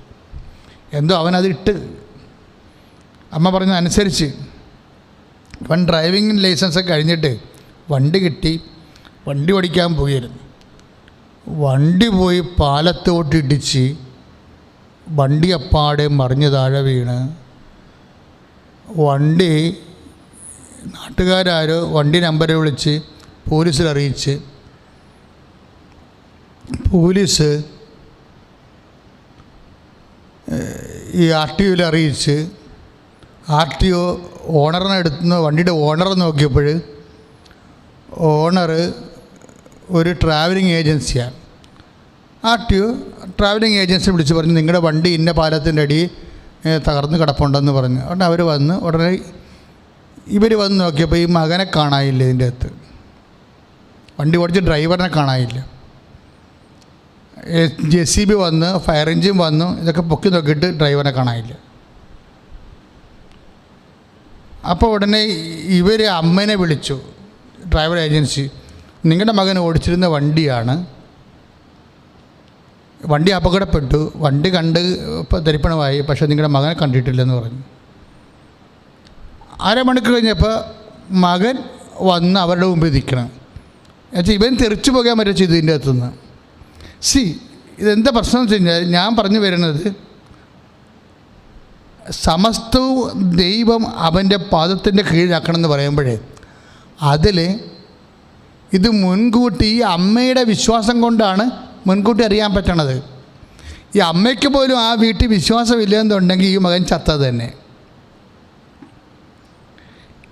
നമ്മൾ ഒരു യേശു കർത്താവാണെന്ന് പറയുമ്പോൾ നിൻ്റെ ഭൂതത്തിൻ്റെ വർത്തമാനത്തിൻ്റെ മാത്രമല്ല, നിൻ്റെ ഭാവിയുടെയും കർത്താവാണ്. നിൻ്റെ ഭാവിയുടെയും കർത്താവാണ്. നിനക്ക് നാളെ എന്ത് സംഭവിക്കും എന്നുള്ളത് യേശുവിനറിയാം. പക്ഷേ യേശുവും നീയും തമ്മിലൊരു ബന്ധമുണ്ട്, അല്ലെങ്കിൽ നിൻ്റെ അമ്മയും തമ്മിൽ യേശുവിനൊരു ബന്ധമുണ്ടെന്നുണ്ടെങ്കിൽ യേശുവിൻ്റെ കർത്താവിൻ്റെ അടുത്ത സംരക്ഷണം നിനക്ക് അവകാശമായി മാറുകയും ഓഹരിയാക്കുകയും ചെയ്യും. ദാറ്റ് മീൻസ് നിൻ്റെ ഭാവിയുടെയും കർത്താവാണ്. നിനക്ക് സംഭവിക്കാൻ പോകുന്ന വിഷയങ്ങളുടെ എല്ലാം കർത്താവായി ദൈവം നിശ്ചയിച്ചതിൻ്റെ പേരാണ്, അവൻ്റെ പേരാണ് യേശു. സ്തുതിക്കട്ടെ. Hallelujah, hallelujah, hallelujah, hallelujah, hallelujah, hallelujah, hallelujah. യേശുവേ സ്തുതി, ഹല്ലേലൂയ, ഹല്ലേലൂയ, യേശുവേ സ്തുതി, ഹല്ലേലൂയ, ഹല്ലേലൂയ. മഹത്വം, മഹത്വം കർത്താവേ. അപ്പോൾ യേശുവിനെ സ്വീകരിക്കുമ്പോൾ സമഗ്രമായിട്ട് സ്വീകരിക്കണം. യേശു, അതാണ് വിഷയം. യേശുവിനെ സ്വീകരിക്കുമ്പോൾ നിൻ്റെ കല്യാണം ഒത്തുവരാത്തത് കൊണ്ട് നിന്നെ അനുരൂപനായ ജീവിത പങ്കാളിയെ കിട്ടാൻ വേണ്ടി ആ ഒരു മിനിമം പ്രോഗ്രാമായിട്ട് യേശുവിനെ ഒതുക്കരുതെന്നാണ് ഞാൻ പറഞ്ഞതിൻ്റെ അർത്ഥം. നിനക്ക് വീടില്ല, നിൻ്റെ ലോൺ പാസ്സായില്ല, ആ ഒരു വിഷയത്തിന് മാത്രം യേശുവിനെ ഒതുക്കും. അപ്പോൾ എന്താ പ്രശ്നം വെച്ച് കഴിഞ്ഞാൽ, പലർക്കും സംഭവിക്കുന്ന ഒരു ദുരന്തമാണത്. എന്താണ്? പ്രശ്നാധിഷ്ഠിതമായിട്ട് യേശുവിനെ സ്വീകരിക്കും, ആ പ്രശ്നം കഴിയുമ്പോൾ യേശുവിനെ ഉപേക്ഷിക്കും. ഇവിടെയാണ് കുഴപ്പം സംഭവിച്ചിരിക്കുന്നത് എല്ലാവർക്കും. നിങ്ങൾ കൈ ഉയർത്തുമ്പോൾ കർത്താവിനറിയാം ഇതൊരു പർട്ടിക്കുലർ സബ്ജക്റ്റിന് വേണ്ടിയുള്ള കയ്യാങ്കളികളാണ്, അത് നേടിക്കഴിഞ്ഞാൽ പിന്നെ നിങ്ങളുടെ പൊടി പോലും കാണത്തില്ലെന്ന്. പിന്നെ യേശു കർത്താവല്ല. പ്രശ്നങ്ങൾ ഉള്ള സമയത്ത് അത് നേടുന്ന കാലവും യേശു കർത്താവാണ്. പിന്നെ വേറെ ആരെങ്കിലും ആയിരിക്കും കർത്താവ്. നിങ്ങളുടെ ലിഷർ ടൈമിൽ ആരാണ് നിങ്ങളുടെ കർത്താവ്? നിങ്ങളുടെ പ്രശ്നമില്ലാത്ത കാലത്ത് ആരാണ് നിങ്ങളുടെ കർത്താവ്? അതാണ് ചോദ്യം. നിങ്ങൾക്ക് പ്രശ്നങ്ങളില്ലാത്ത കാലത്ത് ആരാണ് നിങ്ങളുടെ കർത്താവ്? പക്ഷേ ചിലപ്പോൾ നിങ്ങൾ തന്നെയായിരിക്കും നിങ്ങളുടെ കർത്താവ്. നിങ്ങളുടെ എസ്റ്റീം, നിങ്ങളുടെ പേര്, നിങ്ങളുടെ പെരുമ.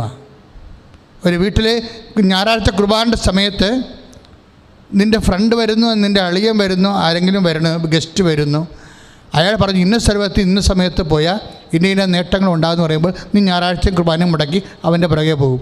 അപ്പോൾ ആരായിരിക്കും കർത്താവ്? ആ വന്നവനാണ് കർത്താവ്. അബോധലങ്ങളിലെല്ലാം യേശു കർത്താവാകണം. അല്ലെങ്കിൽ പ്രശ്നാധിഷ്ഠിതമായിട്ടുള്ള ഒരു സിമ്പിൾ സൊല്യൂഷനാണ് യേശു. കംപ്ലീറ്റ് സൊല്യൂഷനാണ് യേശു. എന്നാണ് നിൻ്റെ ജീവിതത്തിൻ്റെ കംപ്ലീറ്റ് സൊല്യൂഷൻ ആകണത്? അപ്പോഴാണ് യേശു കർത്താവാകണത്. ഒന്നിനും കംപ്ലീറ്റ് സൊല്യൂഷൻ ഇല്ല. നമ്മൾ നേടുന്ന പ്രതാപങ്ങൾക്ക്, പണത്തിന്, പേരിന് ഒന്നും കംപ്ലീറ്റ് സൊല്യൂഷൻ ഇല്ല. ഞാൻ ഈ ദിവസങ്ങളിൽ ഒരു ന്യൂസ് പോർട്ടൽ വായിച്ചു. ന്യൂസ് പോർട്ടൽ അത് നമ്മുടെ ഫിലിസ്റ്റാറിനെ കുറിച്ചുള്ള ന്യൂസ് പോർട്ടലാണ്. മോഹൻലാലിനെ കുറിച്ചും മമ്മൂട്ടിയെക്കുറിച്ചുള്ളൊരു ന്യൂസ് പോർട്ടലാണ്. ഇത് പ്രശ്നത്തിലേ ഉള്ളൂ. ഇദ്ദേഹം ഈ മോഹൻലാൽ ഒരു യാത്രക്കാരനാണ്, യാത്ര പ്രിയമുള്ള ആളാണ്. അയാൾ യാത്ര ചെയ്ത് പോകും. ഫിലിമില്ലാത്ത സമയത്തെല്ലാം അയാൾ യാത്ര ചെയ്യും. നല്ല കാര്യമാണത്, സഫാരി. അപ്പോൾ യാത്ര ചെയ്ത് ഈ മനുഷ്യൻ ഭൂട്ടാനിൽ പോകും. ഭൂട്ടാനിൽ പോകുമ്പോൾ ഒരു തിരക്കഥാകൃത്ത് കൂടെ ഉണ്ടാവും. ഈ തിരക്കഥാകൃത്തും ഈ ഫിലിസ്റ്റാറും കൂടിയാണ് ഭൂട്ടാനിൽ പോകണമെന്ന് വെച്ചാൽ ഒരു ബുദ്ധക്ഷേത്രത്തിൽ പോണതാണ്. ഒരു ബുദ്ധക്ഷേത്രത്തിൽ ആൾക്കാരെല്ലാം പോകുന്ന ഒരു തീർത്ഥാടന കേന്ദ്രമാണ് ബുദ്ധക്ഷേത്രം. ഇപ്പോൾ ഭൂട്ടാനൊക്കെ നിങ്ങൾക്കറിയാമല്ലോ, ഹിമാലയത്തിൻ്റെ ഭാഗമാണ്. ഇപ്പോൾ നമ്മൾ മലയാറ്റൂരും ശബരിമലയൊക്കെ പോകണമെങ്കിൽ വടി കുത്തി പിടിച്ചേ പോകാൻ പറ്റത്തുള്ളൂ. വടി കുത്തിയേ കയറാൻ പറ്റത്തുള്ളൂ. നല്ല ഉയരമാണ്, 10,000-6,000 അടി ഉയരത്തിലാണ് സംഭവം. എന്നാലും ജനങ്ങൾ പോണതാണ്. ഇങ്ങനെ പോകുന്ന സമയത്ത് ഒരു മധ്യപ്രദേശുകാരൻ, മോഹൻലാൽ കാവ്യവേഷത്തിലും കുറേ തലയിലൊക്കെ കെട്ടിയാണ് പോണത്. എന്നാലും ഈ മധ്യപ്രദേശുകാരന് ഇയാളെ മനസ്സിലാകും, ഇയാളെ എപ്പോഴും കണ്ടുപരിചയം. അയാൾ ഈ ഇങ്ങനെയൊക്കെ കുറച്ചുകൂടി മുമ്പോട്ട് കയറി നടക്കുകയാണ്. അയാൾ ധൃതിക്ക് പോവുകയാണ് മലമുകളിലേക്ക് പ്രത്യക്ഷത്തിൽ പോയി. അപ്പോൾ തിരിഞ്ഞ് ഈ മോഹൻലാലിനെ നോക്കുമ്പോൾ ഉടനെ പറയും, യുവർ ആക്ടർ മമ്മൂട്ടി എന്ന് ഈ എന്നോട് ചോദിക്കും. യുവർ ആക്ടർ മമ്മൂട്ടി എന്ന് ഈ മധ്യപ്രദേശുകാരൻ ചോദിക്കും. അപ്പോൾ മോഹൻലാൽ പറയും ഓക്കെ യെസ് എന്ന് പറയും. അപ്പോൾ ഉടനെ തിരക്കത്താകത്ത് മോഹൻലാലിൻ്റെ മുഖത്തോട്ട് നോക്കും, ഇതിൻ്റെ പരിപാടി. മധ്യപ്രദേശുകാരൻ മുമ്പോട്ട് പോയിട്ട് പിന്നെ കുറച്ച് കഴിയുമ്പോൾ എന്തോ കുഴപ്പം സംഭവിച്ചതെന്ന് പറഞ്ഞ് അയാൾ തിരിച്ചു വരും. തിരിച്ചു വന്നിട്ട് വീണ്ടും മോഹൻലാൽ ചോദിക്കും, യുവർ ആക്ടർ മോഹൻലാൽ. അപ്പോഴും യെസ്, അപ്പോഴും യെസ് എന്ന് പറയും. എന്നിട്ട് അയാൾ പോകും. അപ്പോഴും ഈ തിരക്കഥാകൃത്ത് മോഹൻലാലിനോട് അയാൾ പോയി കഴിഞ്ഞ് ചോദിക്കുമ്പോൾ തിരക്കഥാകൃത്ത് ചോദിക്കുമേ, നിങ്ങളെന്താ ഇങ്ങനെ സംസാരിക്കുന്നത്? മമ്മൂട്ടിയാണെന്ന് ചോദിച്ചപ്പോൾ മമ്മൂട്ടിയാണെന്ന് പറഞ്ഞ്, ഇപ്പോൾ മോഹൻലാലാണെന്ന് ചോദിച്ചപ്പോൾ മോഹൻലാലാണെന്ന് പറഞ്ഞ്, ഇതെന്ത് ഇങ്ങനെ ഉത്തരം പറഞ്ഞെന്ന് ചോദിച്ചപ്പോൾ മോഹൻലാൽ ഒരു മറുപടി പറയും, ഈ അജ്ഞാതമായ ലോകത്ത് ആരായിട്ട് എന്ത് കാര്യമെന്ന്. എനിക്ക് ഭയങ്കര ഇഷ്ടപ്പെട്ടു പോയി. ഞാൻ സാധാരണ ഇവരെ ഫോളോ ചെയ്യാത്ത ആളാണ്. പോർട്ടലായതുകൊണ്ട് ഇതിൻ്റെ ഒരു ആധ്യാത്മികമായ ഒരു അംശമുണ്ട് ഇതിനകത്ത്. എന്താണ് ഉത്തരം കണ്ടില്ലേ? ഈ അജ്ഞാതമായ ഈ ലോകത്ത് ആരായിട്ട് എന്ത് കാര്യം. ഇപ്പം ഈ മനുഷ്യൻ കുറച്ച് പത്മഭൂഷണാണ്, എന്താ സംഭവം? പത്മഭൂഷണാണ്. പിന്നെ എന്താ? കേണലാണ്. കേരളത്തിലൊരു ഫിലിം സ്റ്റാറിന് എത്തിപ്പെടാവുന്ന ഏറ്റവും നല്ല മേഖലയിലാണ്, ഏറ്റവും ഉന്നതത്തിലാണ്. ഈ ഉന്നതത്തിൽ നിന്നുകൊണ്ടാണ് ഈ മനുഷ്യനിങ്ങനെ പറയണത്. എന്താണ്? ഈ അജ്ഞാതമായ ലോകത്ത് ആരായിട്ട് എന്ത് കാര്യമെന്ന്. എന്നുവെച്ചാൽ ഇതൊക്കെ തന്നെ അറിയണ ഒരു ജനക്കൂട്ടത്തിൻ്റെ മുമ്പിൽ മാത്രമേ നമ്മുടെ ജീവിതത്തിന് അർത്ഥമുള്ളൂ. പറഞ്ഞ മനസ്സിലായില്ലേ? നമ്മൾ അറിയണ ഒരു ജനക്കൂട്ടത്തിൻ്റെ മുമ്പിൽ മാത്രമേ നമ്മുടെ ജീവിതത്തിന് അർത്ഥമുള്ളൂ. അല്ലെങ്കിൽ ഒരർത്ഥവുമില്ല. നമ്മൾ ആരായിട്ട് ഒരു കാര്യമില്ല. സത്യമാണത്. നമ്മൾ അറിയണ ഒരു ജനക്കൂട്ടം വിട്ടുപോയാൽ നമ്മൾ ആരുമല്ല. ആരായിട്ട് എന്ത് കാര്യം? നമ്മൾ അറിയണ ഒരു ജനക്കൂട്ടം വിട്ടുപോയാൽ നമ്മൾ ആരുമല്ല. ആരായിട്ടൊരു കാര്യമില്ല. അപ്പം നമ്മളിൽ നേടിയതും നമ്മളായിരിക്കണതും നമ്മുടെ ഔന്നത്യവും നമ്മുടെ ബഹുമതിയും ഒക്കെ ഒരു നിരർത്ഥകമാണ്. ഞാൻ എന്താ ഇങ്ങനെ പറയണമെന്നറിയാവോ? അതായത് ഈ ജനക്കൂട്ടം തന്നെ എത്ര കാലം നമ്മുടെ കൂടെ ഉണ്ടാകും? ഇല്ല, ഉണ്ടാകത്തില്ല. ആ പ്രിയ വാര്യർ എന്ന് പറഞ്ഞൊരു കുട്ടിക്ക് എത്രയോ റേറ്റിംഗ് വന്നതാണ്. ഇപ്പോൾ റേറ്റ് താഴെ പോയി. ജനക്കൂട്ടം ഉണ്ടാക്കുന്ന റേറ്റിൻ്റെ അവസ്ഥ കണ്ടില്ലേ? എന്ത് റേറ്റ്? 10-30 ലക്ഷം റേറ്റിംഗ് വന്നതാണ്, നേരെ താഴെ പോയി. ഇതുപോലെ ഓരോ സോഷ്യൽ മീഡിയയിലെല്ലാം റേറ്റിംഗ് അല്ലേ? ഇന്ന് റേറ്റിംഗ് ഉള്ളവന് നാളെ റേറ്റിംഗ് ഇല്ല. എന്താ? ജനക്കൂട്ടം വന്നതുപോലെ പോകും. കുമാരനാശാൻ പറഞ്ഞതുപോലെ വരും. ഓരോ ദശ വന്നതുപോലെ പോകും. മനുഷ്യന് എന്താ കുഴപ്പം? മനുഷ്യൻ ദൈവത്തെ വിട്ടിട്ട് ഈ പണം, പ്രതാപം ഇതിനെ അങ്ങ് മനസ്സർപ്പിച്ച് ഇത് ഓട്ടോമാറ്റിക്കായിട്ട് കർത്താവായിട്ട് മാറും. യേശു കർത്താവാകണമെന്ന് പറയുമ്പോഴേ ഞാൻ സബ്ജക്റ്റിൽ നിന്ന് പോയിട്ടൊന്നുമില്ലേ? നിങ്ങൾക്ക് തോന്നരുത് ഞാൻ സിനിമ കഥ പറയണമെന്ന്. അതായത് കർത്താവ് ചേഞ്ച് ചെയ്യും ചില സമയത്ത്. ഈ ലോകം തരുന്ന കർത്താക്കന്മാർ ജനക്കൂട്ടത്തിൻ്റെ സ്വാധീനമായാലും ശരി, പണമായാലും പ്രതാപമായാലും നമുക്കുണ്ടാകുന്ന ഔന്നത്യമായാലും ശരി, ഈ വന്നതുപോലെ ഈ സ്തംഭം അങ്ങോട്ട് പോകും. പക്ഷേ പ്രശ്നങ്ങൾ വരുമ്പോൾ മാത്രം ദൈവത്തെ കർത്താവായിട്ട് സ്വീകരിക്കുകയും അല്ലാത്തപ്പോൾ കർത്താവായിട്ട് ഇതുപോലെ നിരർത്ഥകമായിട്ടുള്ള വിഷയങ്ങൾക്ക് നമ്മൾ പ്രാധാന്യം കൊടുത്താൽ ഒരിക്കലും യേശുവിനെ കർത്താവായി നമ്മൾ സ്വീകരിക്കുന്നില്ല, റിജക്റ്റ് ചെയ്യപ്പെടുന്നു. അപ്പോൾ യേശുവിനെ കർത്താവായി സ്വീകരിക്കുന്നവൻ ഏത് കാലാവസ്ഥയിലും യേശുവിനെ മാത്രമേ സ്വീകരിക്കാൻ നമ്മുടെ മനസ്സ് ഒരുക്കമുള്ളവരായിരിക്കണം. ശ്രുതികട്ടെ ഹല്ലേലൂയ. യേശു സ്വന്തം ഹല്ലേലൂയ ഹല്ലേലൂയ.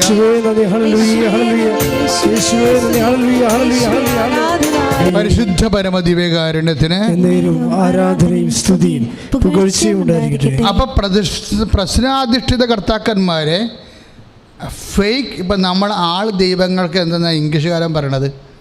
ഫേക്ക് ഗോഡ് എന്നാണ് പറയണത്. അപ്പം പറയണതാണ് കറക്റ്റ്. നമ്മൾ പറയുമ്പോൾ ദൈവങ്ങളെന്ന് പറയുമ്പോൾ ഏതാണ്ട് മനുഷ്യന് ദൈവത്തിൻ്റെ ഒരു വേഷപ്പകർച്ച വരും. പക്ഷേ ഇംഗ്ലീഷുകാരൻ കറക്റ്റ് പേരാണ് പറയണത്, ഫേക്ക് ഗോഡ്, കള്ളദൈവം. ഇതുപോലെ കള്ളക്രിസ്തുമാരെ വചനത്തിലുള്ളതാണ്, കള്ളക്രിസ്തുമാരുണ്ടാകുമെന്ന്. അന്തിക്രിസ്തുമാരും കള്ളക്രിസ്തുമാരും എന്നാണ് യോഹന്നാൻ പറയണത്. അതായത് ആരെല്ലാം ഇപ്പോൾ പണമായാലും പ്രതാപമായാലും ആരോഗ്യമായാലും നമ്മൾ ഒന്നാം സ്ഥാനം കൊടുക്കണ എല്ലാം കള്ളക്രിസ്തുവാണ്. ഫേക്ക് ജീസസ് എന്ന് പറയും. Fake Jesus, fake ഗോഡാണ്.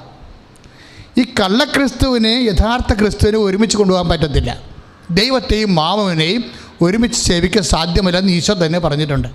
അതുകൊണ്ട് തന്നെ യേശുവിനെ കർത്താവായി സ്വീകരിക്കുന്നവൻ യേശുവിനെ തന്നെ ശാശ്വതമായി സ്വീകരിക്കാൻ വേണ്ടി ഹൃദയത്തിൽ ബോധപൂർവം ശ്രമിക്കേണ്ടതാണ്. ശ്രുതികട്ടെ hallelujah. Hallelujah hallelujah hallelujah hallelujah യേശുവേ നന്ദി ഹല്ലേലൂയ ഹല്ലേലൂയ ഹല്ലേലൂയ ഹല്ലേലൂയ യേശുവേ സ്തുതി ഹല്ലേലൂയ. Price the Lord.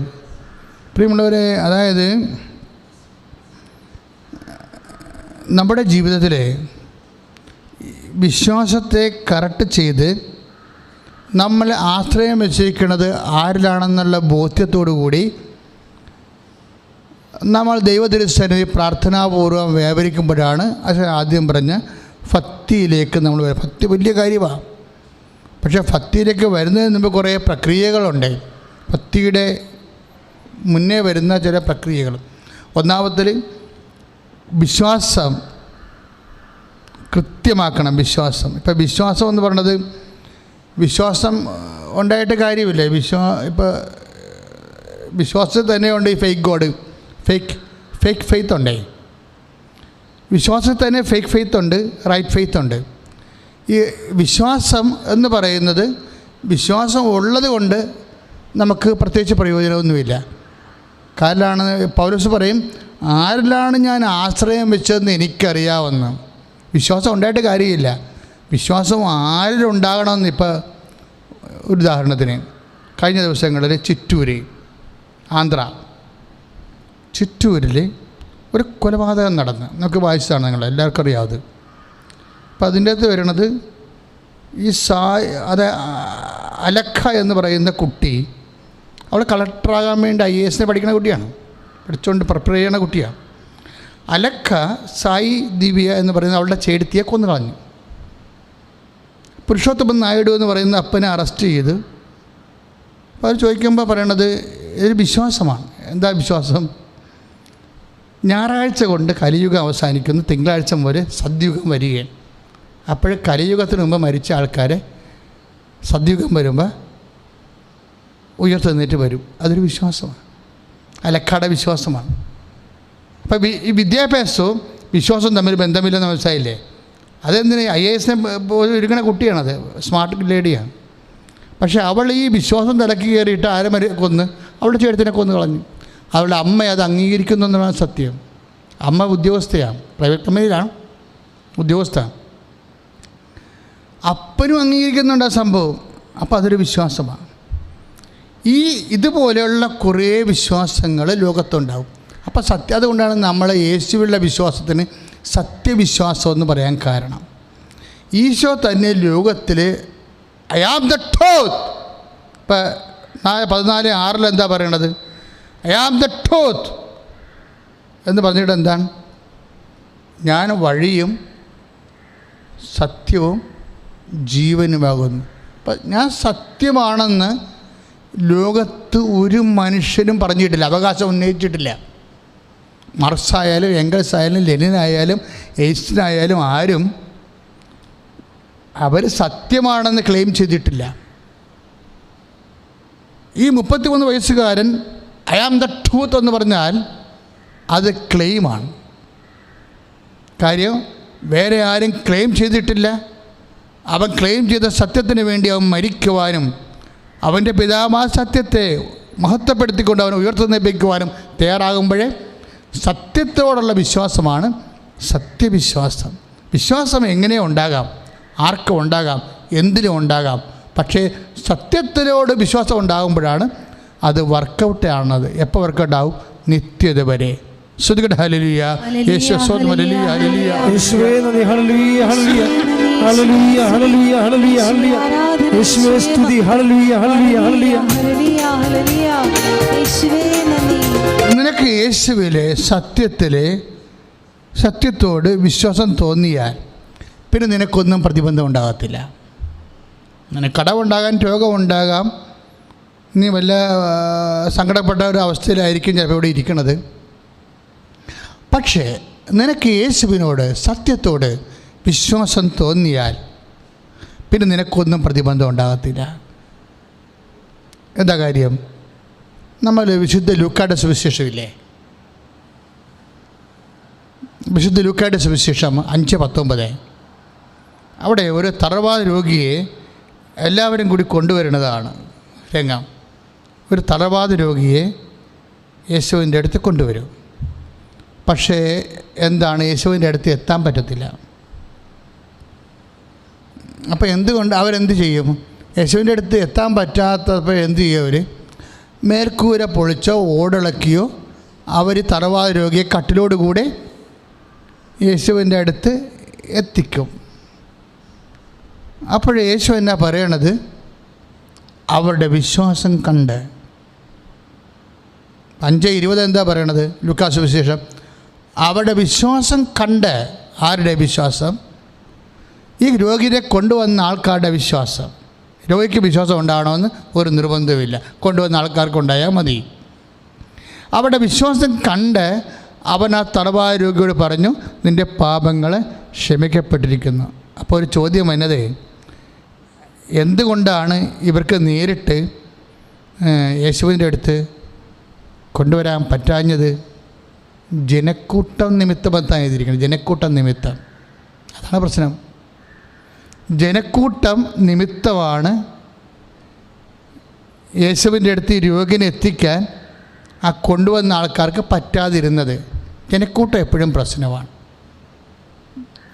നമുക്ക് യേശുവിനെ അനുഭവിക്കുന്നതിന് തടസ്സമായിട്ട് ജനക്കൂട്ടം വരും. എന്താണ്? അവരെന്ത് വിചാരിക്കും? നിങ്ങൾ കൃപാസനത്തിൽ എവിടെ പോകണം? ആരും മിണ്ടത്തില്ല. ചില ആൾക്കാർ സ്വന്തം പള്ളിയിൽ പോകത്തില്ല, കൃപാസനത്തിൽ വരും. സ്വന്തം പള്ളിയിൽ പോകത്തില്ല. ഇനി കൃപാസനത്തിൽ വരുമ്പോൾ തന്നെയും എന്താ നോക്കണത്? അങ്ങോട്ട് നോക്കും, നാട്ടുകാരെ ഉള്ളിൽ ഉണ്ടാന്ന് നോക്കും. ജനക്കൂട്ടം ദൈവത്തെ അവർ വിളിക്കണതും ദൈവത്തെ ആശ്രയിക്കുന്നതും ജനക്കൂട്ടം കാണുമ്പോൾ അവരെന്തോർക്കുമെന്ന് തോന്നും. അവിശ്വാസികളാണ് ശരിക്കും. നിങ്ങളുടെ നിലപാട് കൊണ്ട് തന്നെ നിങ്ങളുടെ വിധി നിങ്ങൾ നിശ്ചയിച്ച് കഴിയുകയും. അതായത് ഇപ്പം ജനക്കൂട്ടം കണ്ടില്ലേ ദേവൻ? ഇപ്പം ജനക്കൂട്ടം മാഞ്ഞു പോകുന്ന സംഭവമാണ്. അജ്ഞാതമായ ലോകത്ത് ആരായിട്ട് എന്ത് കാര്യം? ഒരു കാര്യമില്ല. ജനക്കൂട്ടം ഉണ്ടാകുമ്പോൾ ഒരു പക്ഷേ സംഭവിക്കണത് എന്താണ്? നിൻ്റെ വില പോകുമോ, നിൻ്റെ റേറ്റിംഗ് പോകുമോ, ഇങ്ങനെ കുറേ സംഭവങ്ങളുണ്ട്. ഇത് മനുഷ്യൻ്റെ അസ്തിത്വത്തിലുള്ള ഒരു അഹങ്കാരമാണ്. ഇതാണ് യേശുവിനെ കർത്താവാക്കിയത്. എന്താണ്? അവൻ വിനയാന്യതനായി, അവൻ തന്നെ താഴ്ത്തിയെന്ന് പറഞ്ഞില്ലേ? എന്തിനാണ്? ജനക്കൂട്ടത്തിൽ അവന് ഉണ്ടാകുന്ന നിലവാരം നമുക്ക് എപ്പോൾ നമ്മൾ താഴ്ത്തുന്നു. ഇപ്പം നമ്മുടെ പ്രാർത്ഥനയ്ക്ക് ഒത്തിരി പേര് സമയത്ത് മുട്ടേ നിൽക്കുന്ന പ്രാർത്ഥനകളുണ്ട്. ചില ആൾക്കാർ മുട്ടേ നിൽക്കത്തില്ല. ദിവ്യകുർബാന ഉയർത്തിയാലും മുട്ട നിൽക്കത്തില്ല. ഒരു പുന്നപ്രകാരം ഞാൻ പള്ളിത്തോട്ട് ഇരിക്കുമ്പോൾ എൻ്റെ കുർബാനയ്ക്ക് എല്ലാവരും മുട്ട നിൽക്കും. ഇല്ലെങ്കിൽ ഞാൻ മുട്ടുകാലം തന്നെ ഒടിച്ചെങ്കിലും മുട്ട നിർത്തിയിരിക്കും. കാര്യം എന്താ? എനിക്കറിയാം ആരാ ഇടുന്നുള്ളൂ ഇരിക്കണതെന്ന്. അപ്പോൾ ഒരുത്തരിങ്ങനെ ഈ ചന്തലിൽ നിന്ന് വന്ന പോലെ ഇങ്ങനെ നിൽക്കണം, ഇരിക്കാനും പറ്റാതെ. അയാൾക്കൊരു 60 വയസ്സൊന്നും ഉണ്ടായിരുന്നു. അപ്പോൾ ഞാൻ ചോദിച്ചു, ഞാൻ കുർബാന കഴിഞ്ഞപ്പോൾ ചേട്ടനെ വിളിച്ച് എന്നാ പറ്റിയെന്ന് ചോദിച്ചു. അപ്പോൾ എൻ്റെ മുട്ടിന് കേടാണെന്ന് പറഞ്ഞു. ഞാൻ സത്യമാണേ കുഴപ്പമില്ല, അല്ലെങ്കിൽ അതുപോലെ സംഭവിക്കുമെന്ന് പറഞ്ഞു. കാര്യം ഞാൻ ചിലർക്ക് അഹങ്കാരം കൊണ്ട് കർത്താവിൻ്റെ മുമ്പിൽ മുട്ട നിൽക്കാൻ പറ്റത്തില്ല. ഇത് നമുക്ക് ഈ ഒരു വിഷയമല്ല. നിങ്ങൾ ചിലപ്പോൾ മുട്ട നിൽക്കാൻ ചിലപ്പോൾ ഇവിടെ കിടന്ന് ഉരുളുമായിരിക്കും. പക്ഷേ അതല്ല പ്രശ്നം. ഇതൊരു മാനസിക അവസ്ഥയാണ്. എന്ന് നീ എളിമപ്പെടുന്നു, കർത്താവിൻ്റെ നാമത്തിലാണ് നീ എളിമപ്പെടുന്നുണ്ടെങ്കിൽ ദൈവം നിന്നെ ഉയർത്തും. നീ ഇപ്പോൾ താഴ്ന്ന തരിപ്പണമായി അങ്ങ് തറ പറ്റിക്കിടക്കണമെന്ന് വിചാരിച്ചോ? ഏതെങ്കിലും വിഷയത്തിൽ നീ എളിമപ്പെടാൻ തീരുമാനിച്ച ആ സമയത്തോട്ട് ദൈവം നിന്നെ ഉയർത്തും. കാര്യം നീ എളിമപ്പെടുമ്പോൾ നീ ക്രൂശനായ കർത്താവിനെയാണ് സ്വീകരിക്കണത്, നീ ക്രൂശിക്കപ്പെടുകയാണ് ചെയ്യണത്. അപ്പോൾ ദൈവം നിന്നെ ഉയർത്തും. ദൈവത്തിലെ ജനക്കൂട്ടത്തിന് മുമ്പിൽ അവരെന്ത് വിചാരിക്കും, അല്ലെങ്കിൽ ജനത്തിൻ്റെ താല്പര്യത്തിന് അനുപക്ഷീയമായിട്ട് നിൻ്റെ ജീവിതം ക്രമീകരിച്ചാൽ ചിലപ്പോൾ നിനക്ക് വിശ്വാസം നഷ്ടപ്പെട്ടെന്ന് വരും. പക്ഷെ നീ അത് അറിയത്തില്ല. പല മനുഷ്യരുടെയും പ്രശ്നം ഇതാണ്, അവർക്ക് വിശ്വാസം നഷ്ടപ്പെട്ടിട്ടുണ്ട്. അവരുടെ വീട്, അവരുടെ സൗന്ദര്യം, അതുപോലെ തന്നെ അവരുടെ ആരോഗ്യം, അവരുടെ സമ്പത്ത്, അവരുടെ വിദ്യാഭ്യാസം, ഇതെല്ലാം നേടാൻ വേണ്ടി അവരുടെ ശ്രമങ്ങൾക്കിടയിൽ അവരുടെ വിശ്വാസം നഷ്ടപ്പെട്ടിട്ടുണ്ട്. പക്ഷെ അവരറിഞ്ഞിട്ടില്ല. ഇനി ഒരു ആവശ്യം വരുമ്പോഴാണ് അവർക്ക് മനസ്സിലാകണത്, അയ്യോ ഇത് വിശ്വാസം എന്നോ നഷ്ടപ്പെട്ടു. അപ്പോഴും അവരറിയുന്നില്ല. അതുകൊണ്ടാണ് പ്രാർത്ഥനയ്ക്ക് ഉത്തരം താമസിക്കുന്നത്.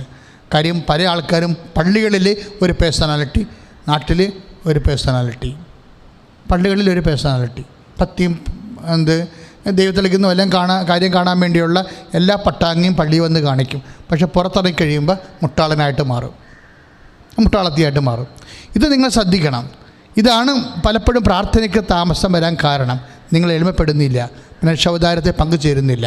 പ്രാർത്ഥിക്കുക, കർത്താവേ അങ്ങനെ കുരിശുമരണത്തോടെ എന്നെ പങ്കു ചേർത്തുകൊണ്ട് അങ്ങ് മനുഷ്യാവതാരം എൻ്റെ ജീവിതത്തിലെ പറഞ്ഞുകൊണ്ട് അങ്ങനെ ഉയർത്തുന്നതിന്റെ മഹിമ പ്രാപിക്കുവാൻ എന്നെ അനുഗ്രഹിക്കണമേ. ശ്രദ്ധിക്കട്ടെ. രോഗസൗഖ്യ പ്രാർത്ഥനയുടെ സമയമാണ്. രോഗമുള്ളയിടത്ത് കൈകൾ വെച്ചുകൊണ്ട് വിശ്വാസപ്രമാണം ചൊല്ലേണ്ടതാണ്.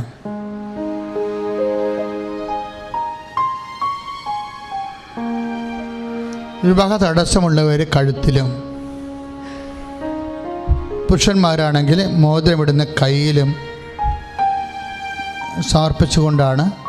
വിവാഹ തടസ്സമുള്ള സ്ത്രീകൾ കഴുത്തിലും കൈവെക്കണം. വിവാഹ തടസ്സമുള്ള പുരുഷന്മാർ മോതിരവിരലിൽ കൈവെക്കണം. അതാണ് വിശ്വാസപ്രമാണം ചൊല്ലേണ്ടത്. മക്കളില്ലാത്തൊരു അടിവയറ്റിൽ കൈവച്ച് വിശ്വാസപ്രമാണം ചൊല്ലണം. ശ്വാസകോശ രോഗികൾ നെഞ്ചിൽ കൈവച്ച് പ്രാർത്ഥിക്കണം. കർത്താവ് നിന്നെ ഇപ്പോൾ സുഖപ്പെടുത്തുകയും നിന്റെ തടസ്സങ്ങൾ മാറ്റുകയും യേശു കർത്താവാണെന്ന് നീ അറിയുകയും ചെയ്യും. ശരീരം മുഴുവനും വേദനയുള്ളവർ തലയിലാണ് കൈവെക്കേണ്ടത്. കടരോഗികൾ നെഞ്ചിൻ്റെ താഴെ,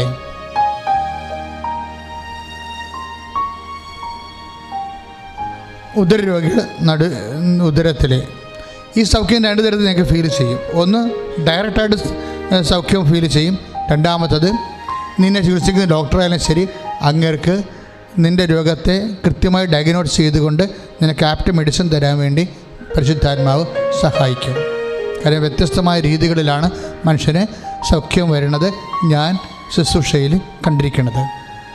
കർത്താവേ, മക്കൾ വിശ്വാസപ്രമാണം ചൊല്ലട്ടെ. കർത്താവേ, ഞാൻ നിന്റെ ഉന്നതമായ നാമത്തെ മഹത്വപ്പെടുത്തുന്ന കർത്താവേ, കർത്താവേ നിന്റെ വിശുദ്ധ പൗരോഹിത്യത്തെ നീ മഹത്വപ്പെടുത്തുന്ന കർത്താവേ, കർത്താവ് ഞാൻ നിന്റെ ഉന്നതമായ നാമത്തെ മഹത്വപ്പെടുത്തുന്ന കർത്താവേ, കർത്താവ് നിന്റെ വിശുദ്ധ പൗരോഹിത്യത്തെ മഹത്വപ്പെടുത്തണമേ കർത്താവേ. കർത്താവേ, സഭയിലുള്ള സാന്നിധ്യം പ്രകടമാക്കണമേ കർത്താവേ, സഭയിലുള്ള സാന്നിധ്യം പ്രകടമാക്കണമേ കർത്താവ്. 35 വർഷം ഞാൻ അർപ്പിച്ച കുർബാനയുടെ ശക്തി കൃപാസാൽത്താര ജീവനോടെ പ്രത്യക്ഷപ്പെട്ട പരിശുദ്ധ അമ്മയുടെ മധ്യസ്ഥത്തിലെ ഞാൻ മക്കൾക്ക് വേണ്ടി പ്രാർത്ഥിക്കുന്നു കർത്താവേ. ഈശോ നിനക്ക് വേണ്ടി ക്രൂശിക്കപ്പെട്ടവനെ, ഈശോ നിനക്ക് വേണ്ടി തിരുവായ മുറിവേറ്റവനെ, ഈശോ മുൾക്കിടം ചൂടിയവനെ, നിന്റെ മുൾക്കിടന്ന് ഒഴുകുന്ന വിശുദ്ധമായ രക്തം കർത്താവേ, ഈ ഹാളിൽ പ്രാർത്ഥിക്കുന്ന ഓരോ ഭക്തകളിലും യൂട്യൂബിലും കർത്താവേ ഫേസ്ബുക്കിലും അനേകം രാജ്യങ്ങളിൽ ഇപ്പോഴും പ്രാർത്ഥിച്ചുകൊണ്ടിരിക്കുന്ന ഓരോ വ്യക്തികളിലേക്കും കർത്താവിൻ്റെ ശക്തി ഒഴുകട്ടെ എന്ന് പ്രാർത്ഥിക്കുന്നു. കർത്താവിൻ്റെ ശക്തി ഒഴുകട്ടെ പ്രാർത്ഥിക്കുന്നു. ഈശോ കർത്താവേ, അവരെ സ്പർശിക്കണമേ കർത്താവേ. അടിപ്പിഴൽ പോലെ, വൈദ്യാഘാതം പോലെ ദൈവികമായ ശക്തി ഈ നിമിഷം മക്കളിലേക്ക് ഇടിച്ചിറങ്ങട്ടെ. എന്റെ കർത്താവിന് ഉന്നതമായ നാമത്തിൽ, അധികാരത്തിൽ, ക്രിസ്തുവിന്റെ അടയാളത്തിൽ മാരക രോഗങ്ങള്, തീരവേദികള് യേശുക്രിസ്തുവിന്റെ നാമത്തിൽ സൗഖ്യമാകട്ടെ.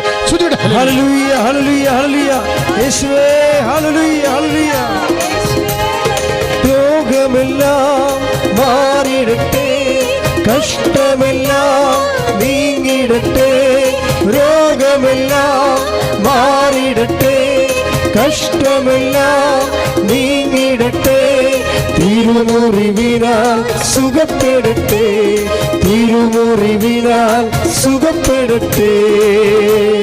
പരിശുദ്ധ പരമദിവ്യകാരുണ്യത്തിന് നേരവും ആരാധനയും സ്തുതിയും പുകഴ്ചയും ഉണ്ടാകട്ടെ. മക്കളെ, ജോലിയില്ലാത്തവരെ, ജോലി നഷ്ടപ്പെട്ടവരെ, ജോലി കിട്ടാൻ വേണ്ടിയുള്ള സാങ്കേതിക തടസ്സമുള്ളവരെ, പല പരീക്ഷകളിലും തോറ്റുപോയിക്കൊണ്ടിരിക്കുന്നവരെ, ജയിച്ചു കയറാൻ ബുദ്ധിമുട്ടുള്ളവരെ, പഠിച്ചിട്ട് മനസ്സിലാകാത്തവരെ,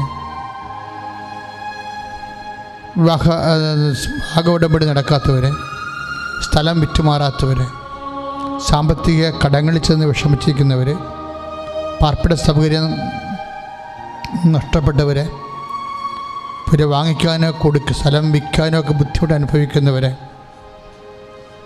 ജപ്തി നടപടിയെ നേരിടുന്നവരെ, ഗുരുതരമായ മറ്റ് രോഗങ്ങളുള്ളവരെ, വലിയ കലഹവും ഭിന്നതയും മദ്യപാനവും ഒക്കെ ഉള്ളത്, സമാധാനം നഷ്ടപ്പെട്ടവരെ ഒക്കെ സമർപ്പിച്ച് പ്രാർത്ഥിക്കുന്നു. നിങ്ങൾക്കുള്ള വിഷമതകളെല്ലാം നിങ്ങൾ ഈ സമയത്ത് ഓർത്ത് പരിശുദ്ധ അമ്മ വഴി ഈശോയ്ക്ക് സമർപ്പിക്കേണ്ടതാണ്. വിശ്വാസമാണ് അറിയാവുന്നവർ ചൊല്ലിക്കൊണ്ടിരിക്കുക, അല്ലാത്ത സ്തുതിച്ചുകൊണ്ടിരിക്കട്ടെ. യേശുവിന്റെ ഉന്നതമായ നാമത്തിന് സ്തോത്രം ചെയ്യുന്ന കർത്താവേ, ടിവിയിലും കർത്താവ് പ്രോഗ്രാം കാണുന്ന മക്കളെ നീ ആശീർവദിക്കണമേ കർത്താവേ. മൊബൈലിൽ കർത്താവ് ഈ പ്രോഗ്രാം കൊടുന്ന മക്കളെ ഇപ്പോൾ നീ സ്പർശിക്കണമേ കർത്താവേ. ഇപ്പോഴീ ധനഗ്രന്ഥത്തിന് പ്രാർത്ഥിച്ചു കൊടുക്കുന്ന ഓരോ മക്കളെയും കർത്താവെ അവരെ സ്പർശിക്കണേ പ്രാർത്ഥിക്കുന്നു. എൻ്റെ കർത്താവിൻ്റെ വലിയ ശക്തി മക്കളിലേക്ക് ആവശ്യിക്കട്ടെ കർത്താവെ. ഒന്നും അസാധ്യമില്ലാത്തവനെ ഈശോ എല്ലാം സാധ്യമായവനെ ഈശോ എല്ലാത്തിനും കർത്താവ് ഒന്ന് കുറഞ്ഞ 26 പ്രാർത്ഥിക്കുന്നു. ദൈവം സമസ്തവും അവൻ്റെ പാദത്തിൻ്റെ കീഴിലാക്കിയിരിക്കുന്നു കർത്താവ്. എല്ലാം കർത്താവ് മക്കൾ അനുഭവിക്കുന്ന മനുഷ്യരനുഭവിക്കുന്ന മുഴുവൻ ക്ലേശങ്ങൾ, വ്യത്യസ്തമായ രംഗങ്ങളിൽ മനുഷ്യരനുഭവിക്കുന്ന മുഴുവൻ ക്ലേശങ്ങളുടെ മേലെ കർത്താവിന് തീരുമാനം ഉണ്ടാകട്ടെ. കർത്താവിൻ്റെ നാമം അവർ വിടുതൽ പ്രാപിച്ചുകൊണ്ട് ദൈവനാമം മഹത്വപ്പെടുത്തിക്കൊണ്ട് കർത്താവ് ആശ്വാസത്തിൻ്റെ, സമാധാനത്തിൻ്റെ, സൗഖ്യത്തിൻ്റെ ജീവിതം നമ്മുടെ മധ്യസ്ഥത്തിൽ യേശുക്രിസ്തു നാമത്തിൽ നിങ്ങൾ ലഭിക്കട്ടെ. Hallelujah hallelujah hallelujah hallelujah hallelujah യേശുവേ നന്ദി. Hallelujah hallelujah hallelujah. ഓ അഗ്നി അഭിഷേകമേ, ഓ അഗ്നി അഭിഷേകമേ, കാറ്റായി വീശണമേ, തീ കാറ്റായി വീശണമേ. ഓ അഗ്നി അഭിഷേകമേ, ഓ അഗ്നി അഭിഷേകമേ, കാറ്റായി വീശണമേ, തീ കാറ്റായി വീശണമേ. മുട്ടയിൽ നിന്ന് ആശീർവാദം മേടിക്കുക. ആശീർവാദം കിട്ടുന്ന സമയത്ത് എൻ്റെ മക്കൾ എന്തിനു വേണ്ടിയാണ് ഈ മണ്ണിൽ ചവിട്ടിയത് അത് മനസ്സിൽ ഓർത്ത് പരിശുദ്ധ അമ്മ വഴി ഈശോയ്ക്ക് ഏൽപ്പിക്കുക. യൂട്യൂബിലും TV-യിലും ഈ ശുശ്രൂഷ കൂടിക്കൊണ്ടിരിക്കുന്ന മക്കൾ ഇപ്പോഴും അച്ഛൻ അനുസ്മരിക്കാത്ത നിങ്ങളുടെ വ്യക്തിപരമായ ജീവിത വിഷമതകളെ, രോഗങ്ങളെ പരിശുദ്ധ അമ്മ വഴി ഈശോയ്ക്ക് ഏൽപ്പിച്ചുകൊണ്ട് വിശ്വാസപ്രമാണം ചൊല്ലി ആശീർവാദം മേടിക്കുക. കർത്താവെ എന്നെ സാക്ഷിയാക്കണമെന്ന് പ്രാർത്ഥിക്കുക.